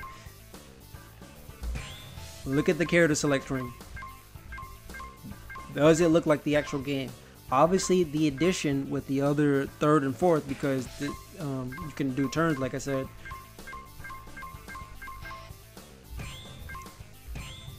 Okay, so this is something, there are certain games out there, because I'm not going to be knocking on Mugen or nothing, people will literally hard code, which is the terminology we use, mechanics into this stuff, because stuff that would normally not be possible otherwise, they will make it work by manually coding it in. For example, you guys have seen Capcom Universe by Beximus. Oh, he has the after you select your characters and then it goes to the assist select. This game is that same type of thing. If you got, I figure most people have seen that. If you haven't, look up Capcom Universe, give it a try. Also, another great game by a great dude. He also be putting in that work. But anyways, let's just start it up. So the versus screen normally, right? But let's see what happens next. So boom, this is different. This is not normally possible. You can select who you want to go first. So you see how it loaded and it went to that screen, and now it's going before the pre-match setup. And I'm gonna put the link in the description because you guys really need to try this out yourself. I'm using the keyboard, so don't expect much. But just look at the presentation, look how the game looks. But once you guys play it yourselves, you're gonna have like a completely different view. I don't believe Shiki even had those moves in the actual game. I think those were only in SVC Chaos. But even though this is supposed to be a remake, right, of that game, because it is a fan thing, they can also make it better. I don't know, I'm getting whooped on the keyboard, but yeah, like I was saying, even though this is like a remake, they have made a lot of improvements to it. So you as a fan, you can have your favorite game, like you're like, oh, I want to make this kind of change, like you want to change how characters work. I'm sure you guys have seen different mods on games like that before, like Third Strike, how people made that Fourth Strike mod to it, stuff like that. Pretty much like that. You also got to think of it like that we as fans can go and do stuff like that. Like as with any fan game, we can make all these changes, whatever. I know I'm not doing much, but oh look, see? They even implemented that into the game. And this is Mugen. And this is Mugen, remember that.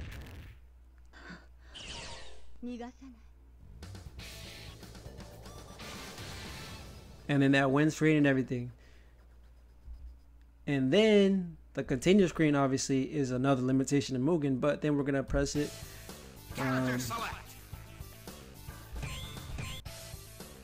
Wait, let's see if it starts up here.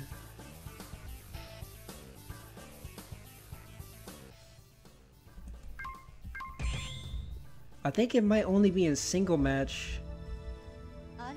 Oh yeah, okay. But yeah, they got a special intro and everything. Yeah, I gotta go to single real quick so you could. I wanted the real thing I wanted to show you. I'm not trying to play right now. I'm just trying to show you guys, for example, like this stuff that people go the extra mile and add stuff like this. So we're starting the game here. I need for him to beat me. But I'll at least try to do something, I guess. But on the keyboard, I ain't gonna do much.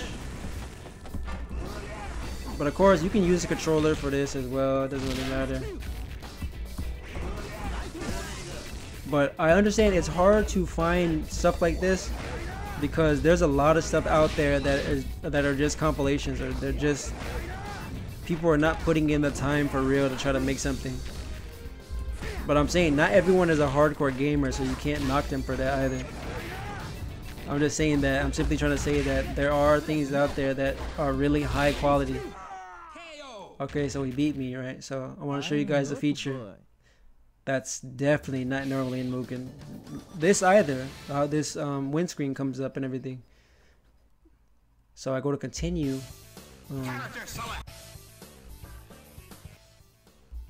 Dang, the thing is not coming up, but I don't know how you turn it on, but you guys, you definitely need to play with this. But you know in this game how you basically have that thing that comes up like that, basically when you fight the next opponent, they're gonna have half health or something like that.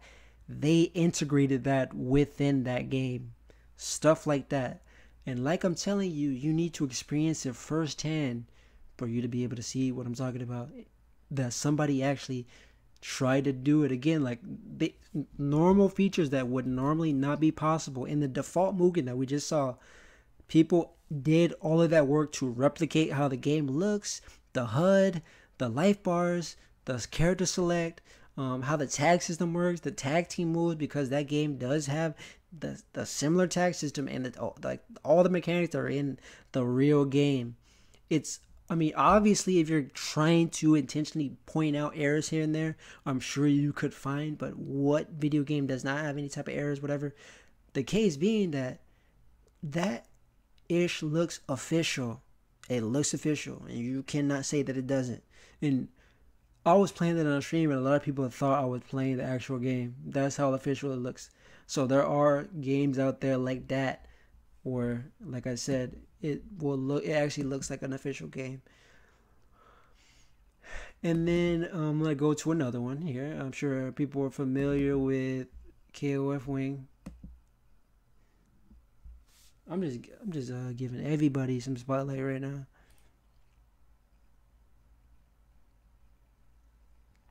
But there are some games out there that you guys should check out. Not only these ones that I'm playing here.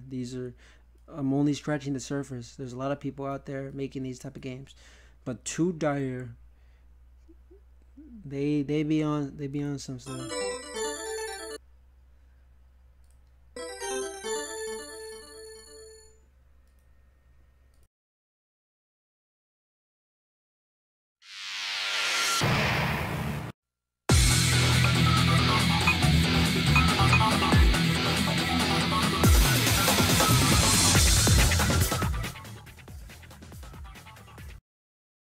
So again, we're looking at here, remember how I'm always telling you guys about the select screen, the main menus and stuff?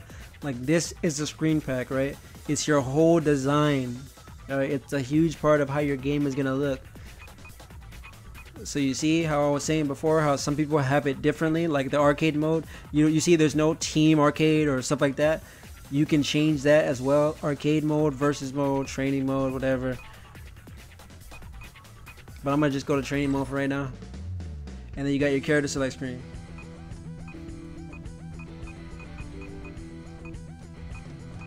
And I'm just going to show you guys again another feature that is unique to like these individuals who made this game. So in this game you can pick different versions of the characters by holding a button, like so. See that? A different version of him.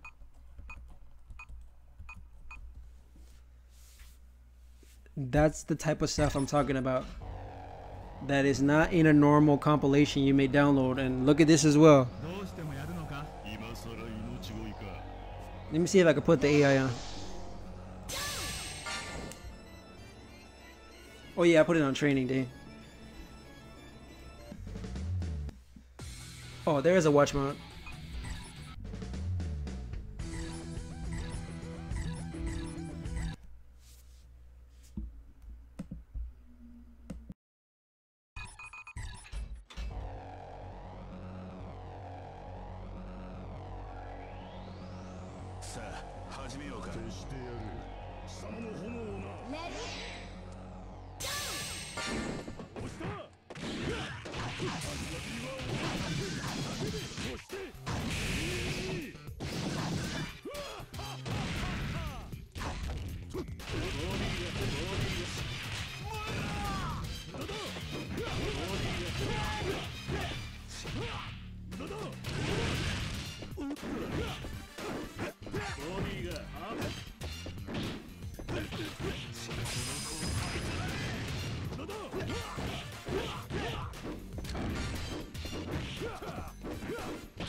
Alright, so with that example, again, I just wanted to show you that it could be different, your opinion can be different, but looking at other games or people or projects that are giving it those names, saying they're full games, compare it to this.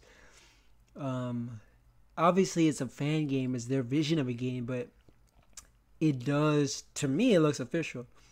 Like, this could be an official game you would think that a company could have made. Sure, it has its issues, like I said, what game doesn't? But compared to all the other stuff you can find on the web of games calling themselves full games and things like that, this is absolutely nothing like it. And after playing a lot of these, you can immediately see the difference. You can play it and see the difference in quality, etc. This is, like the other game we looked at, a full game. All of the characters are the same as far as their traits, their system mechanics, things like that. I mean, not the traits, but the system mechanics, stuff like that. That's what I mean. But everything is the same, you know? That's what a full game is. A lot of people out here calling their stuff full game, or you be seeing on YouTube full game, and that is not it. That is not it. There is a... Dang, it's like has nothing to do with competing or anything like that, but some people be literally going out of their way because they're really in their mind, like I said, they're thinking much like I do that I'm making a game for real. I'm not making a Mugen. That is never crossing my mind. I don't even use Mugen, but still, the case being that we're just trying to make games. That's it. But okay, let me see here. Oh wait, dang. Okay, no, that was on the screen. Okay. Every time I'm looking at XSplit, I'm like, oh man, hopefully it was showing up on the screen, because whenever I move the window, it shows it that it's not there.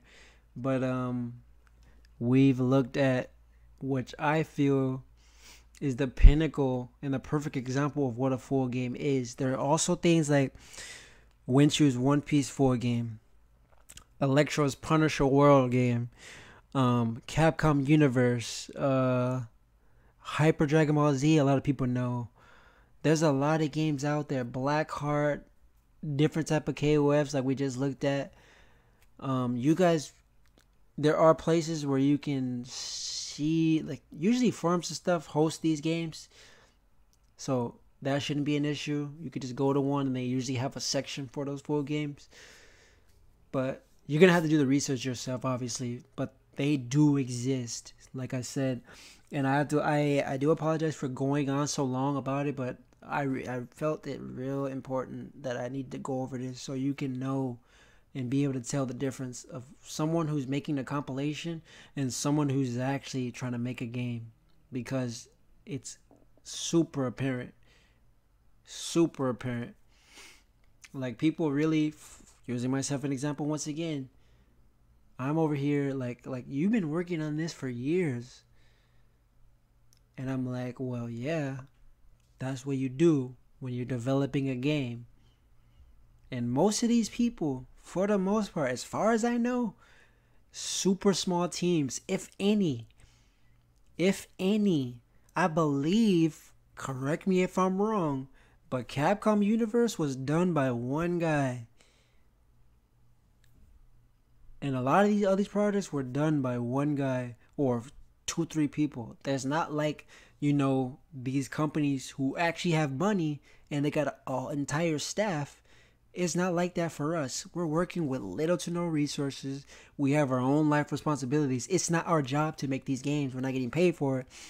We can't get paid for it unless it's original because we're using stuff we don't own. We do it, it's called a passion project. You're doing it out of love. So we're not getting anything back for it. We still have to worry about our own lives. Okay, so for me, for example, I am trying to do both YouTube and be able to work on the stuff I want to do. I'm trying to create my own type of, so I can dedicate more time to doing what I do. But anyways, we looked at Mugen. I went over the basic stuff. You saw the difference between a full game and a compilation. I don't have any compilations downloaded, I don't believe. Let me see, because I really feel as though I need to show you guys. There you guys seeing my folders and everything. No, I don't believe I have any compilations downloaded. Me personally, nothing against them, but I'm just not a fan of compilations because of the reasons that I said before. But even myself, that's why I took the time to actually learn how to do stuff, so my stuff is no longer associated with that stuff. And another thing I have to add is because we don't own this stuff, when in the world of Mugen, it's like this. And I have to say it because I feel as though it's important. So I'll use myself as an example as well. So I'm thinking in my mind that I'm trying to make a game. Not that there's any competition in this whatsoever, but I work extra hard to make it so I'm doing all of these unique things that you're not gonna see you're not gonna see it anywhere else besides on 2D Forever, right? Giving characters the moves they had in all the games, getting these new sprites made for them, this and that. That's my unique thing, right? So because Mugen is the way it is, people will feel as though, like we said before, way in the beginning of the video, that you're being selfish by not giving them your resource. So for me, it's like, because a lot of this stuff that I have, I paid my own money out of pocket to get it made. While it's the person who's trying to talk SHIT to me is mad at me because I'm not giving it to them. Like, if they wanted it, I see it logically that you could have helped me pay for it, right? But no, you absolutely do not want to do any of the work, but you feel entitled to the resource. And I'm not trying to say it in any kind of way, because obviously I've told people like, man, I'll go half with you all the time. I'm always down. For us to get new sprites, that means that's new stuff for us to work with. Everyone can enjoy. You can use it to make your own characters. We're doing our own thing, right? That's the way I see it. But a lot of people do not see it that way. Like, I'm out here trying to just make things happen and get all of this stuff done. No one's out here helping me do it. And I don't mean the people who... I don't mean the things that I'm doing myself. By that, I mean, because I've been doing all of this, I've been meeting a lot of people who want to help me do stuff like that. I'm getting it started, you know. I'm turning the wheels, you know. I'm responsible that things are moving along as they are because I started it, you know. Getting new sprites, new moves they have in the newer 3D games and stuff like that. But no one else is like on that. No one else is trying to make that happen. I have to do it myself. You know what I mean? It would be nice if it were different, but it's not. And it's my responsibility that I pay for these things and stuff like that because I want it to be the best thing ever. So there's no one, it's not like anyone is at fault for that. That's my own decision that I choose to do that because I love it that much. Because it means so much to me that I would do that. But I just say that when it comes to this type of thing, that's a common misconception. That people will say you're private, you're selfish, things like that. Because it's all, I don't want to say all. But there are definitely those out there. It's not give and take. It's all take. It's only for your own benefit. You need something. You want something. You don't care about anything else. You just know that you need to get it. And if you don't give it to me, F you. That's how it is usually.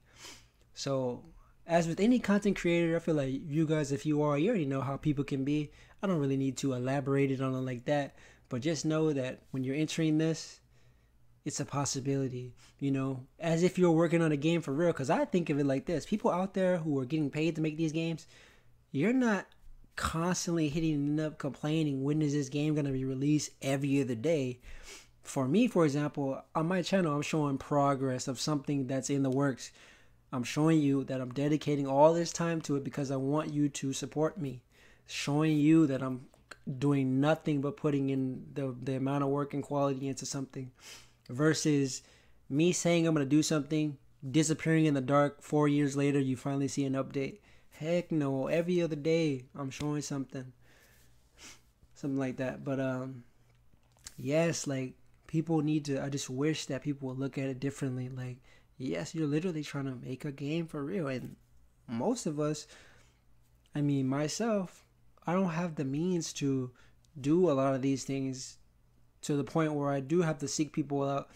And a lot of people, for something like this, because it's a passion project, they're not going to do it for free because that's someone else's time. They don't have to be like me and dedicate all their time to something that they can never make any profit off. And there's nothing wrong with thinking like that because we have to survive. You're dedicating, like for me, people could say I'm stupid, I'm an idiot. I'm putting in all this time and money into this stuff that I can never make any money from or anything like that. The only thing I can do is get donations and things like that from people who want to support me. Like you're supporting me putting in the time that I do into it. But I just do it because I love it. I may be stupid, I may be an idiot, but you know what? This is my life, it's my choice. But yes, I know it's a lot of extra in here, but it's important. I mean, if you guys are going to be on this channel getting to know me, you need to know all of this because I'll be having to repeat it all the time because there's always a new user.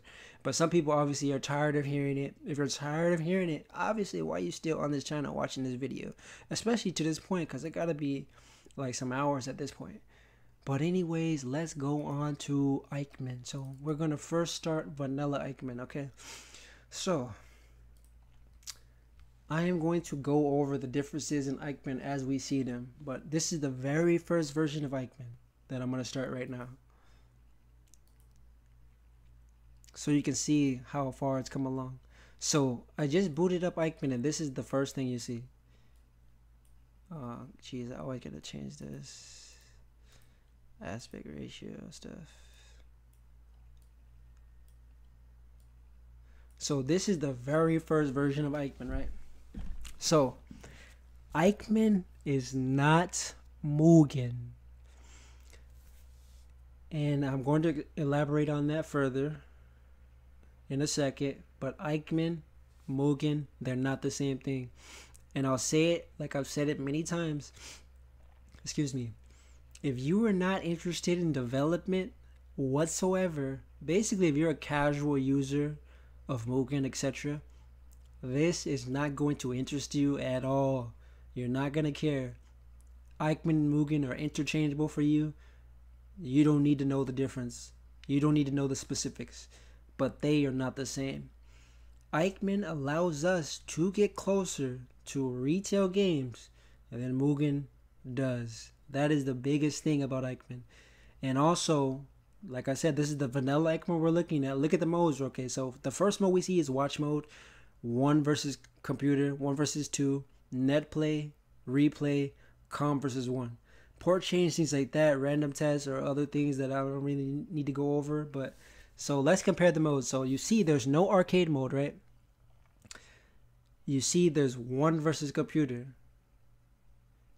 1 versus computer. If you guys remember in the beginning, the Mugen video you watched, did you notice that there is no 1 versus computer? Did you know that?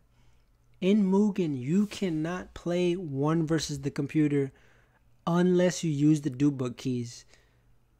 You cannot play 1 versus computer. One more time, you cannot play 1 versus computer. You may not think that's important, but the only way you can play versus the computer is by playing through one of the modes. I'm basically saying you can't just go And like if you just wanted to play a single match versus the computer, like trying out a character, you cannot do that in Mugen. That's the first new thing that Ikemen brought us. We can play one versus the computer without using the duplicate keys, without having to use the duplicate keys on the keyboard. We can automatically play versus the computer. The next and the biggest thing is the net play. So Ikemen has its own online functionality. This was before we had Parsec. Obviously, we have Parsec now. Excuse me. We did not have it before. This is our first time we actually had an online mode. So I'm just gonna let me hold up.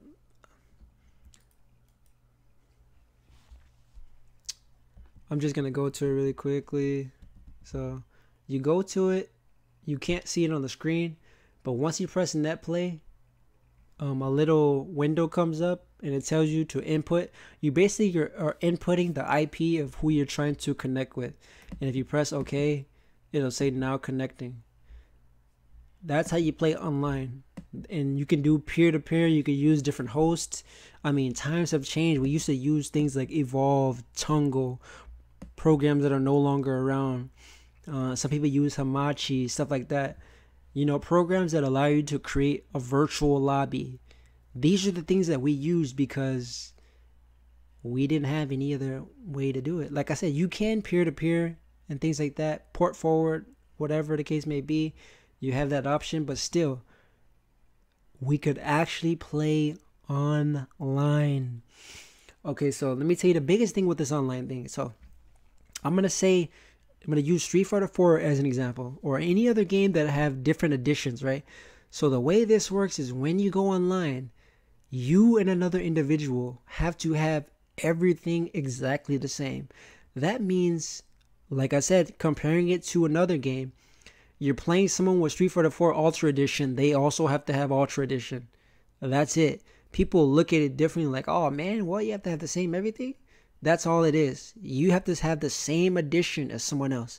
Because if you don't, it will still let you load the match, but you will disconnect. You will desync. It's just that this engine does not force it so you cannot link whatsoever. You can literally still connect with someone, but you'll be desynced.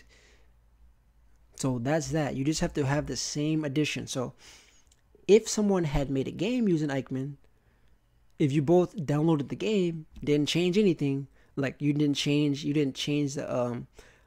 make Akuma's attack stronger on yours, because you would, like, you know, it prevents people from doing stuff like that. That's what it does. So just like in Edition Select, like if you're playing Guilty Gear and someone has Rev 2, that type of thing, it's not compatible. So it's all about that compatibility. That's it. That's another misconception that people may not have really thought about, but yeah, using those games as a reference. So like I said, so now that we went over that, this is vanilla Ikemen. This is what I first started out with. You got watch mode, one. Okay, we went over the modes, but look, where's the arcade? There's no arcade mode. There's no survival mode, no team arcade, none of that. There's no training. There's none of that. This is how it began. Though it had the net play, the online mode, it did not have any of the other modes. So time goes by. This is what I was using mainly. I had a bunch of people playing online with me, and those games, those matches are still on the channel. If you look at the oldest videos, when I first started trying to do this stuff and get into this, because when I found out we could have online, that changed my life. It changed my life, that I could actually do this stuff and play with people online. It's crazy. But obviously, we had the shortcoming. We didn't have the other modes. So here is why you're about to see what you're about to see. Because when I load up this next version of Ikemen, you may be a little bit confused, but I'm going to explain it to you. So let's do that now and go to our next version of Ikemen. But actually, first I could just go here. So this is the select screen here on Ikemen. So as you see here, this is also a new addition. How there's two separate character selects, you know, and they did that on a recent game. What was it? Where they made it like this, but how they have the select screen over here and there's one over there. You can change it though. You can have a single select screen. It does not have to be like that. But this allows the addition of that. And with that, you can also have endless rows, like you have a row system. Because it's the same character, you can't see that it's changing, but I'm going to show you another example after that. So you can't see that the rows can go endless. If you guys have played Samurai Showdown 6, you know how it is in rows like that. You can replicate that. You cannot do that in Mugen the same way. It does not have the character scrolling like that. And that's another thing. So yes, let's close up this one here and let's go to our next version of Ikemen. So that was vanilla Ikemen. The next one we're going to go to is Ikemen Plus, which is the version of Ikemen I use. And then there's a third version that I'm also going to talk about. So let me start the window here. Oh, it's already on there. Okay, so here is another addition, right? So this is not possible in Mugen unless we do the techniques that we described earlier. In Mugen, it is possible to what's called, the terminology is to hard code something, right? You can trick the cursor into believing, like you can set the cursor so it sets the animations for characters so they can be moving on the character select screen. On Ikemen, when you first boot it up, it's going to ask you, it's going to read how many characters are in there, and it's going to ask you if you want to basically create it so that they are compatible with the characters on the select screen and things like that. So I'm just going to put yes, do it now, so you can see what I mean. So I hit it and now it's loading. You can't see it on the screen, but it's loading up all the characters that I selected. So again, remember how we were talking about Street Fighter Alpha 3? I'm going to show you guys exactly what I was talking about. Alright, so look. This is the regular Mugen. The very first Win Mugen. This is the intro to that. And then you see here. This says Mugen, right? But at the bottom left, it says Ikemen. The reason it says Mugen is because, look, the goal of Ikemen to have all of the modes from Mugen plus more. This person, just like as a basis to him just starting this out, he started with this Screenpack first. Basically, he ported all of that stuff over to this. All of the modes. Now we have arcade. Now we have, you see online is still there. Now we have team co-op. Now we have survival. This Screenpack is just like that by default because that's just what he did first as an experiment. He wanted to like port over that first before eventually the goal is to be able to port everything over that was used so people who did use Mugen could easily port their stuff over, etc. That's the whole point behind that. And that's the reason why it says Mugen, because he was trying to replicate Mugen. So like I said before, now we have our arcade mode. We still have our online. We got team co-op, all the other modes, training again. And then we have extras. Give me a second, I'm going to go over that. First, let's go to options. So remember that Ikemen, the first one, did not have options, right? It did not have any options. Now we have options now. Let me turn this down. So look, now we have the live settings, the game speed, the round time. Now the port change is now within the options. We have the gameplay settings here, which is also another addition. The difficulty, arcade coins, character can change at continue, AI ramping, auto guard. You can set it as if it were an arcade game. You're playing through arcade, so you can have limited coins.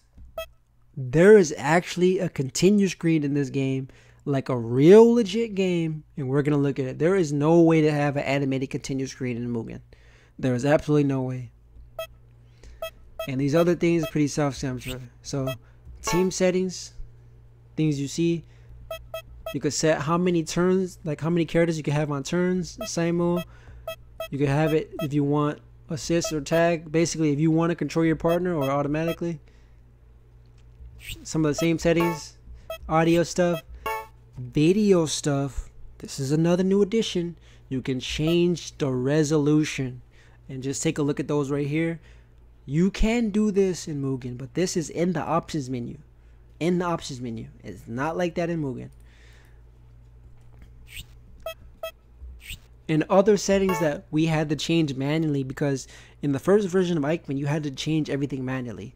In Ikemen Plus, everything is in the options menu now. So you don't have to open up Notepad and change this or whatever.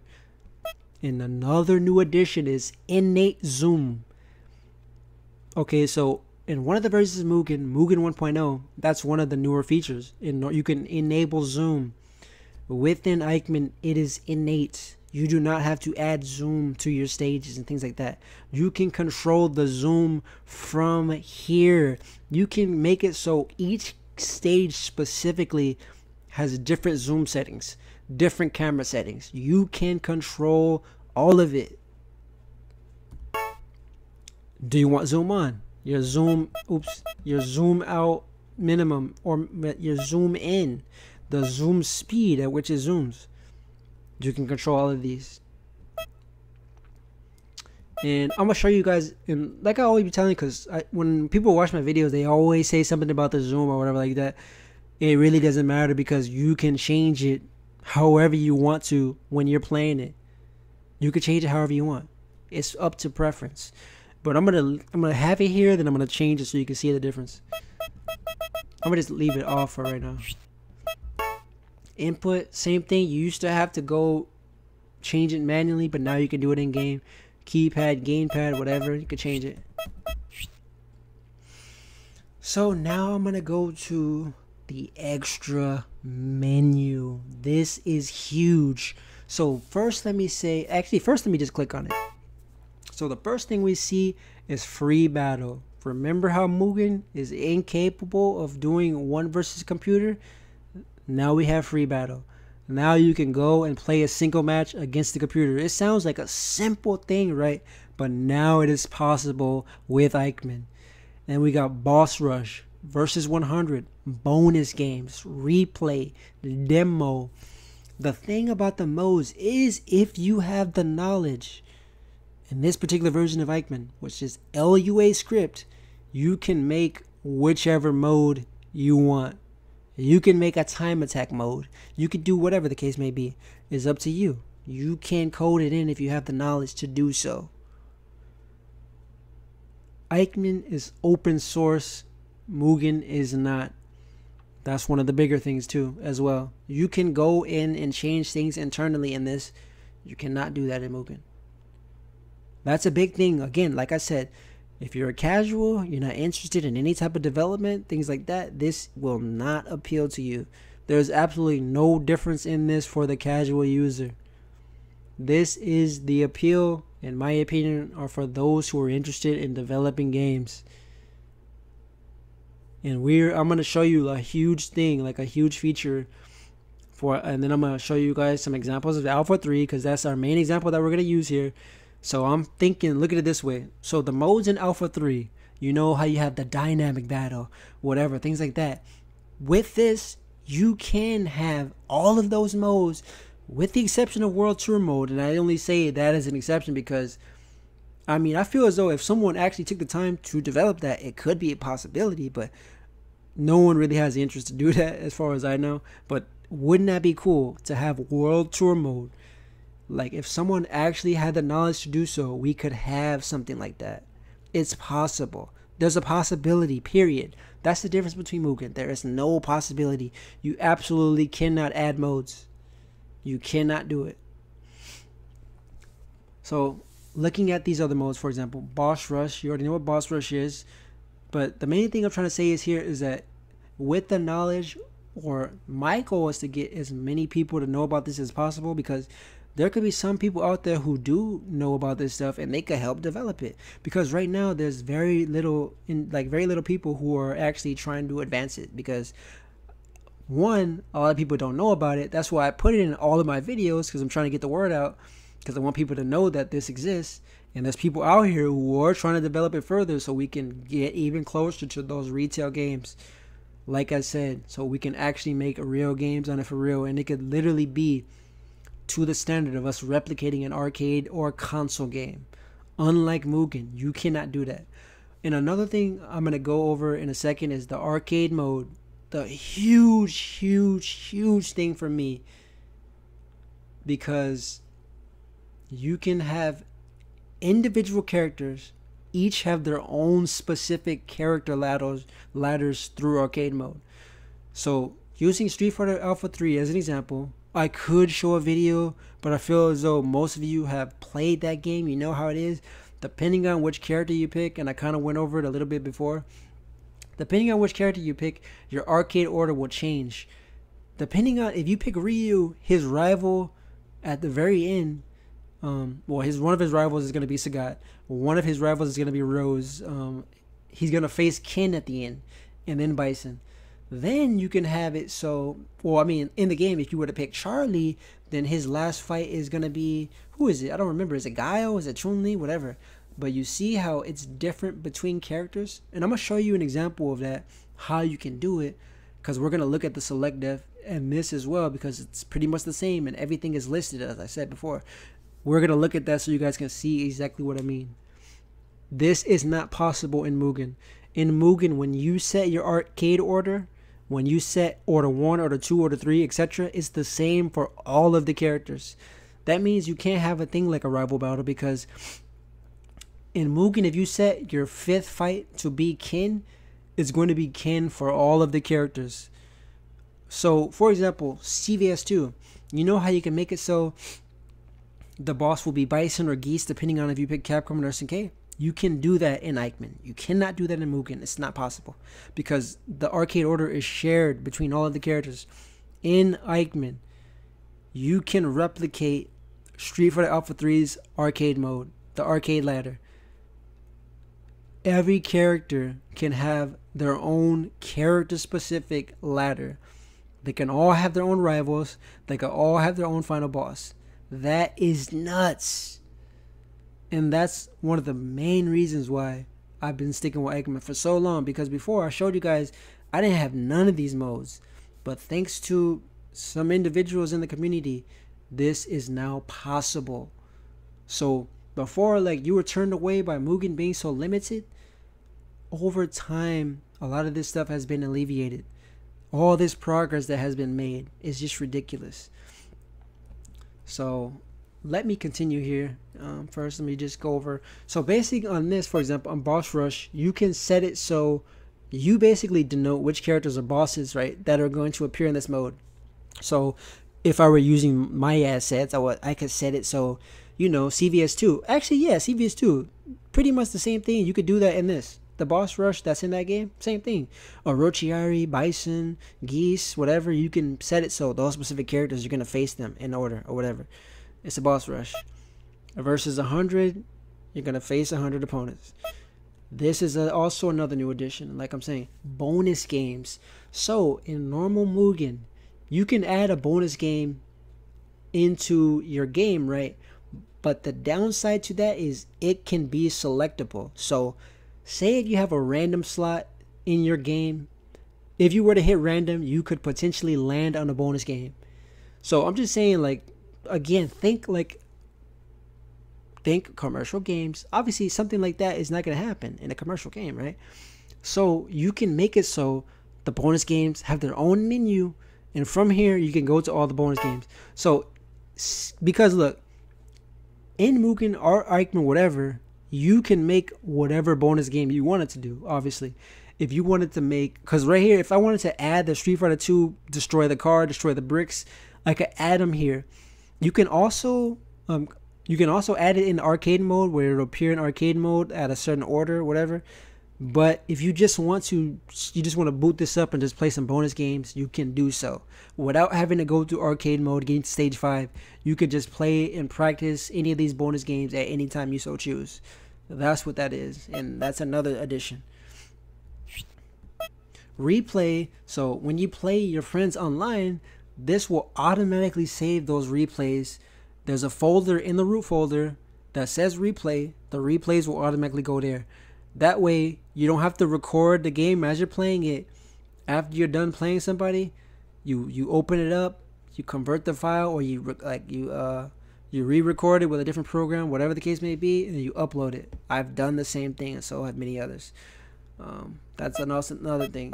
Demo is similar to if you start demo, it's just gonna start the demo that we saw before on Mugen. So before, if you just leave it on the main menu, it'll automatically go to this. You can choose it here, and later on, this feature was also added, to where it'll work normally as in Mugen.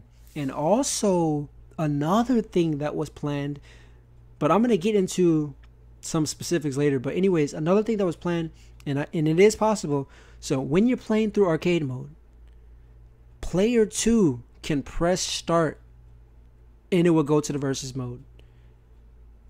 That is an arcade-like feature. That is a console game-like feature. That is not possible in Mugen. Another thing, player 2 cannot even navigate the menu in Mugen. Only player 1. It is now possible in Ikemen. So let me see here. Now let's go to online now. So now we see there are some additions to the online mode. You got the versus mode. This is online. Versus mode. That's your standard online. You can play team co-op online. Survival co-op online. It's not just versus mode anymore. And you can actually choose which mode. That's another addition. And I already made a video on what is Ikemen. But I'm just doing this and putting it in one huge video. But I'm going to also link that video as well. I'm going to put it at the end. So you guys, if I didn't go over something as much as I did before, you can always go and watch that video as well. But let's see here. Now we're going to look at the select. Because people also ask me, how do I add characters to Ikemen? It is exactly the same. And if you are asking me how to do it, guess what? Guess what you're not doing? Can we guess? Can we guess what that person is not doing? Someone in the comments tell me reading is fundamental. Because it is. And you already know somebody is not reading. So let's open the select file with a notepad, etc. How to add characters. Doesn't it look familiar, right? It's exactly the same, but you'll notice some differences. All of the features that are unique to Ikemen are listed here, and it says as such. For example, let's highlight it. Ikemen feature. Not really needed since no stages are random anyways, whatever, but Ikemen feature. There can be more one stage assigned to a character. So you can have a character that will cycle between certain stages you want. When it says Ikemen feature, obviously that means it's unique to Ikemen. But I'm just saying, if you guys want to see things that are unique to it, you can just see right here. Zoom. Set the permavalue to 0 to avoid stage zoom, even if it is enabled globally. So this is like I was saying before. You can make it so certain stages have zoom or different zooms. You can control that here. Boss. Like I said, you're setting the value if this character is going to appear in the boss rush mode. Bonus. You can set the value to 1 to include this character in the bonus game mode. You can make it so they won't show up. You see? You can make it so they won't show up. You can make it so they show up on the menu. AI. You can set the AI ramping. Widescreen. Or the windscreen. You can set it so in a lot of my videos, the windscreen, it's a manual one. Because I don't have any of my Screenpack stuff or none of that, whatever, so it's not really a good example. But you could turn off the windscreen so you can use the manual one if you wanted to. That's what I do. I have it turned off. Include stage if you don't want it to appear. This is not an Ikemen feature, this is regular. Exclude. So you can make it so a character will not appear in arcade mode, like we're saying. You remember what I was saying about the random thing? How if I were on random and it could choose a bonus stage, this will prevent that from happening. So let's go over here. Ikemen feature.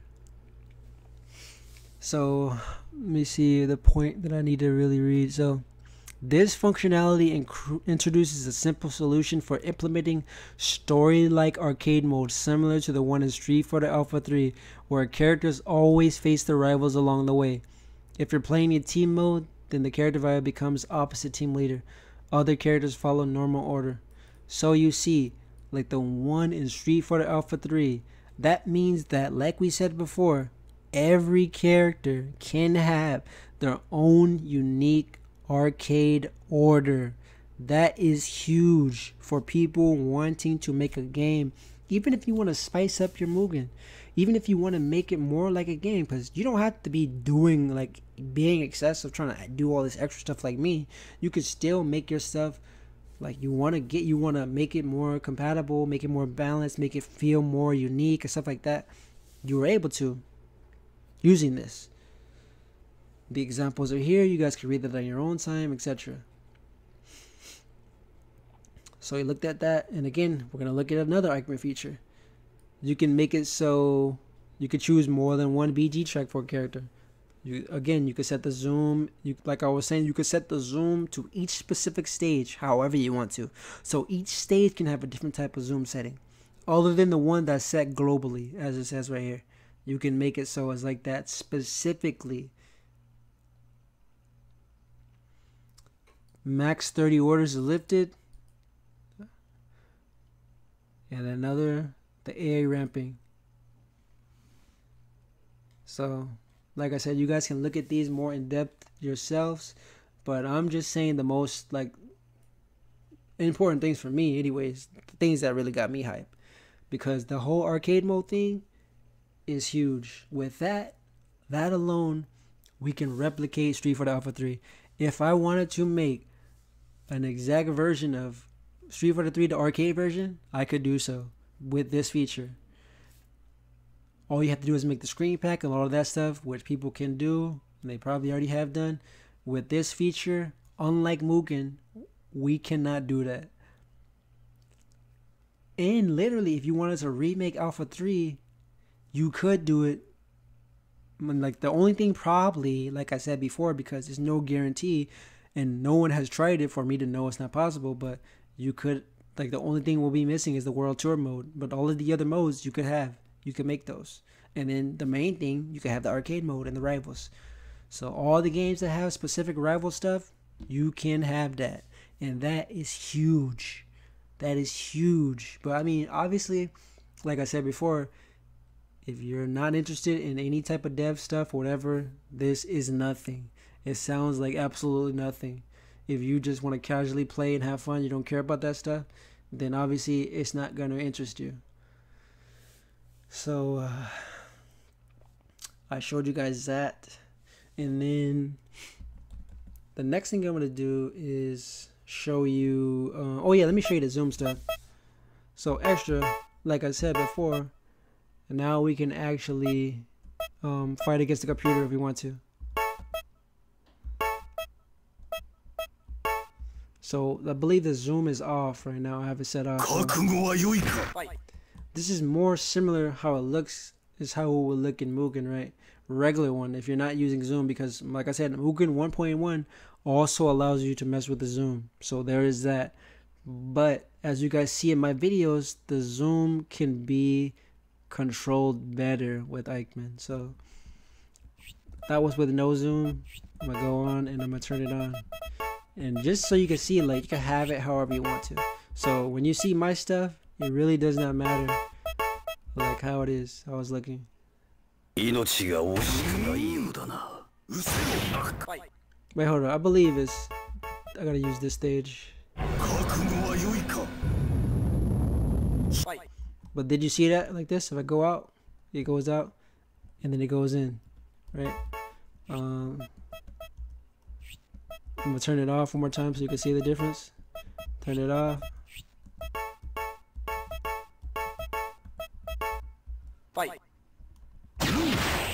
Yeah, so you see? Nothing. It does absolutely nothing.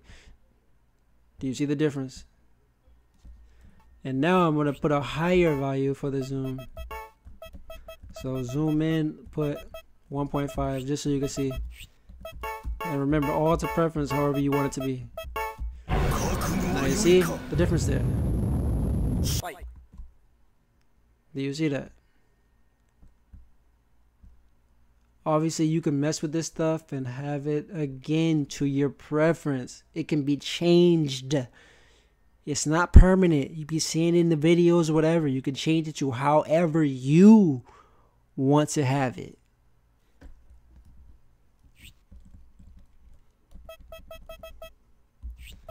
So we looked at that, right? So I'm just going to say right now, as you guys already see, and I'm using a simple basis of this. Which of these engines allow us to get closer to replicating the features in commercial games? I'll let you think about that yourself.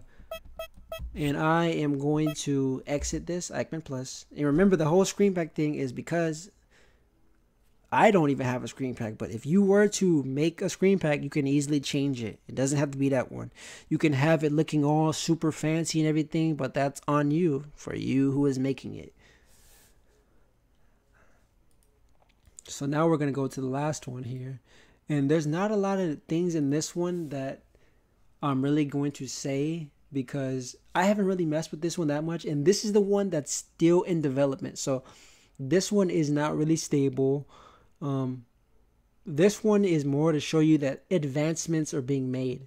So you guys can look this one up. It's called Ikemen Go. You'll find a topic for it. You'll see that there's a bug type of thing where people are putting the bugs. There's a GitHub for it. My goal is to get more people to help out with this so we can expand it further, so we can go even further with what we can do. Oh yeah, dang. Actually, my bad. I need to go back one thing and show you guys. I forgot to show you the continue screen stuff, because that's also important too. Because this is definitely not important. I mean, it's definitely not possible in Mugen. Hold up.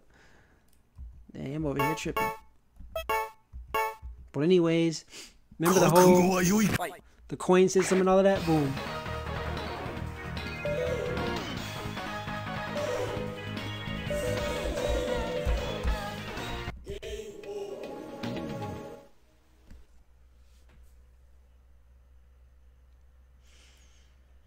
Yes, and as you see, like I said, that is not possible. Obviously, you will be able to change your continue screen to however you want if you have the means or you have the knowledge to do so. But it's just when you're not looking at things at face value, it's the possibility that we can actually do even that. We can do that. A continue screen. You may look at it like small things, but it's like all of these things add up, right? All of these things are things that exist in these commercial games, and we're getting closer to that. That's why it's so hype. That's why I'm so hype about Ikemen. We're just getting closer. It's just amazing. But like I said, for game developers, people who want to make games. But I mean, it may be also cool for those who are not. But I'm just trying to kind of be even, see it from both sides type of perspective. So this one is one that I edited. So this one, the goal again with this one is to make it so... Hold up, I gotta turn it down. But this one is again to try to make it so... I gotta add the source, hold up. So you guys can see this.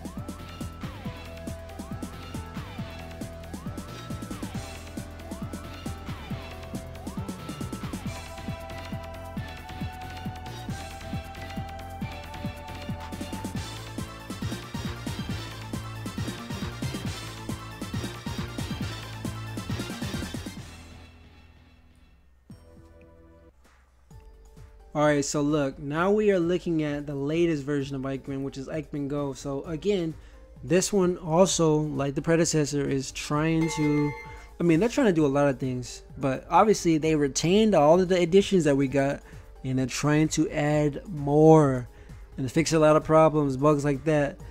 It's just super important to me, for me to use my platform to not just show you guys what I'm doing or not do anything for my own self gain, because it's never about my self gain. I'm trying to get more people interested in this stuff. I'm trying to show people like, you know, what's actually going on and what's possible and advancements that have been made and how you can help if you have the knowledge to do so. If you know how to code, if you understand LUA or whatever things they're using, you can at least look at it. You know it exists. So you see a lot of the same things. One difference I noticed is the network mode. For example, you see now it's host a game, join a game. That's different. That's one of the new additions as well. But like I was saying, there's not a lot of stuff I can show you with this one, because this one is the one that is now the main thing now that is currently being developed. But like I said, there's not a lot of people working on this. So that's where you come in, or that's where this video comes in. I'm trying to show you all the background information and everything so you can see where we're trying to go with this. Like, obviously, like I said, it's important to look at things beyond face value. It's not only making fan games. If you wanted to make your own original game using this, whatever the case may be, obviously there are other alternatives out there, but still, for those who want to use this specifically, it's an alternative. Enter a new address. You can like save the addresses of the people you play.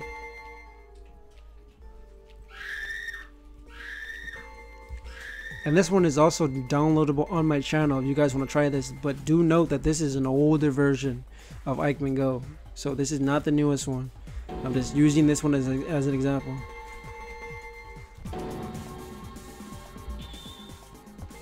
But on the other video, I didn't say anything about the moving characters on the select screen, similar to Marvel vs. Capcom, whatever the case may be. You can have it like that if you want, or you can have it normal like this. But remember how I was talking about like the Screenpack and the HUD and all that stuff? You can make it however you want to. Like, when you see my videos and stuff, the reason why you don't see that stuff is because I don't have one. I'm not good at that stuff. I don't have it yet. Eventually I'm gonna learn it, but like, if you wanted to make something like this, you wanted to be more creative, whatever, you can do it. But just so you know what a Screenpack is, it's all of this stuff.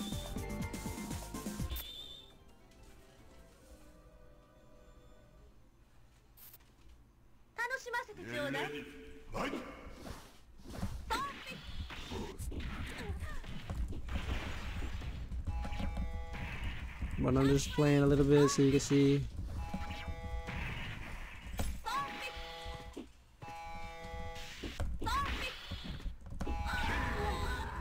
There you go.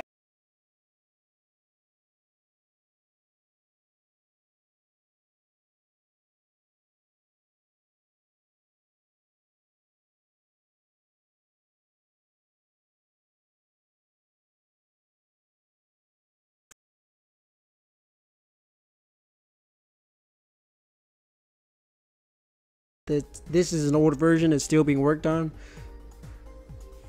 but I just wanted to show you guys and just get you in the know if you don't know, if you're actually interested in it, because you never know. And I do just want more people to know about this stuff, and then I feel like people will likely appreciate the time that goes into this stuff, because people just think that, I mean, well, yeah, some people are literally, like I said, putting in 12 hours a day trying to develop this stuff, develop stuff for it, whatever the case may be.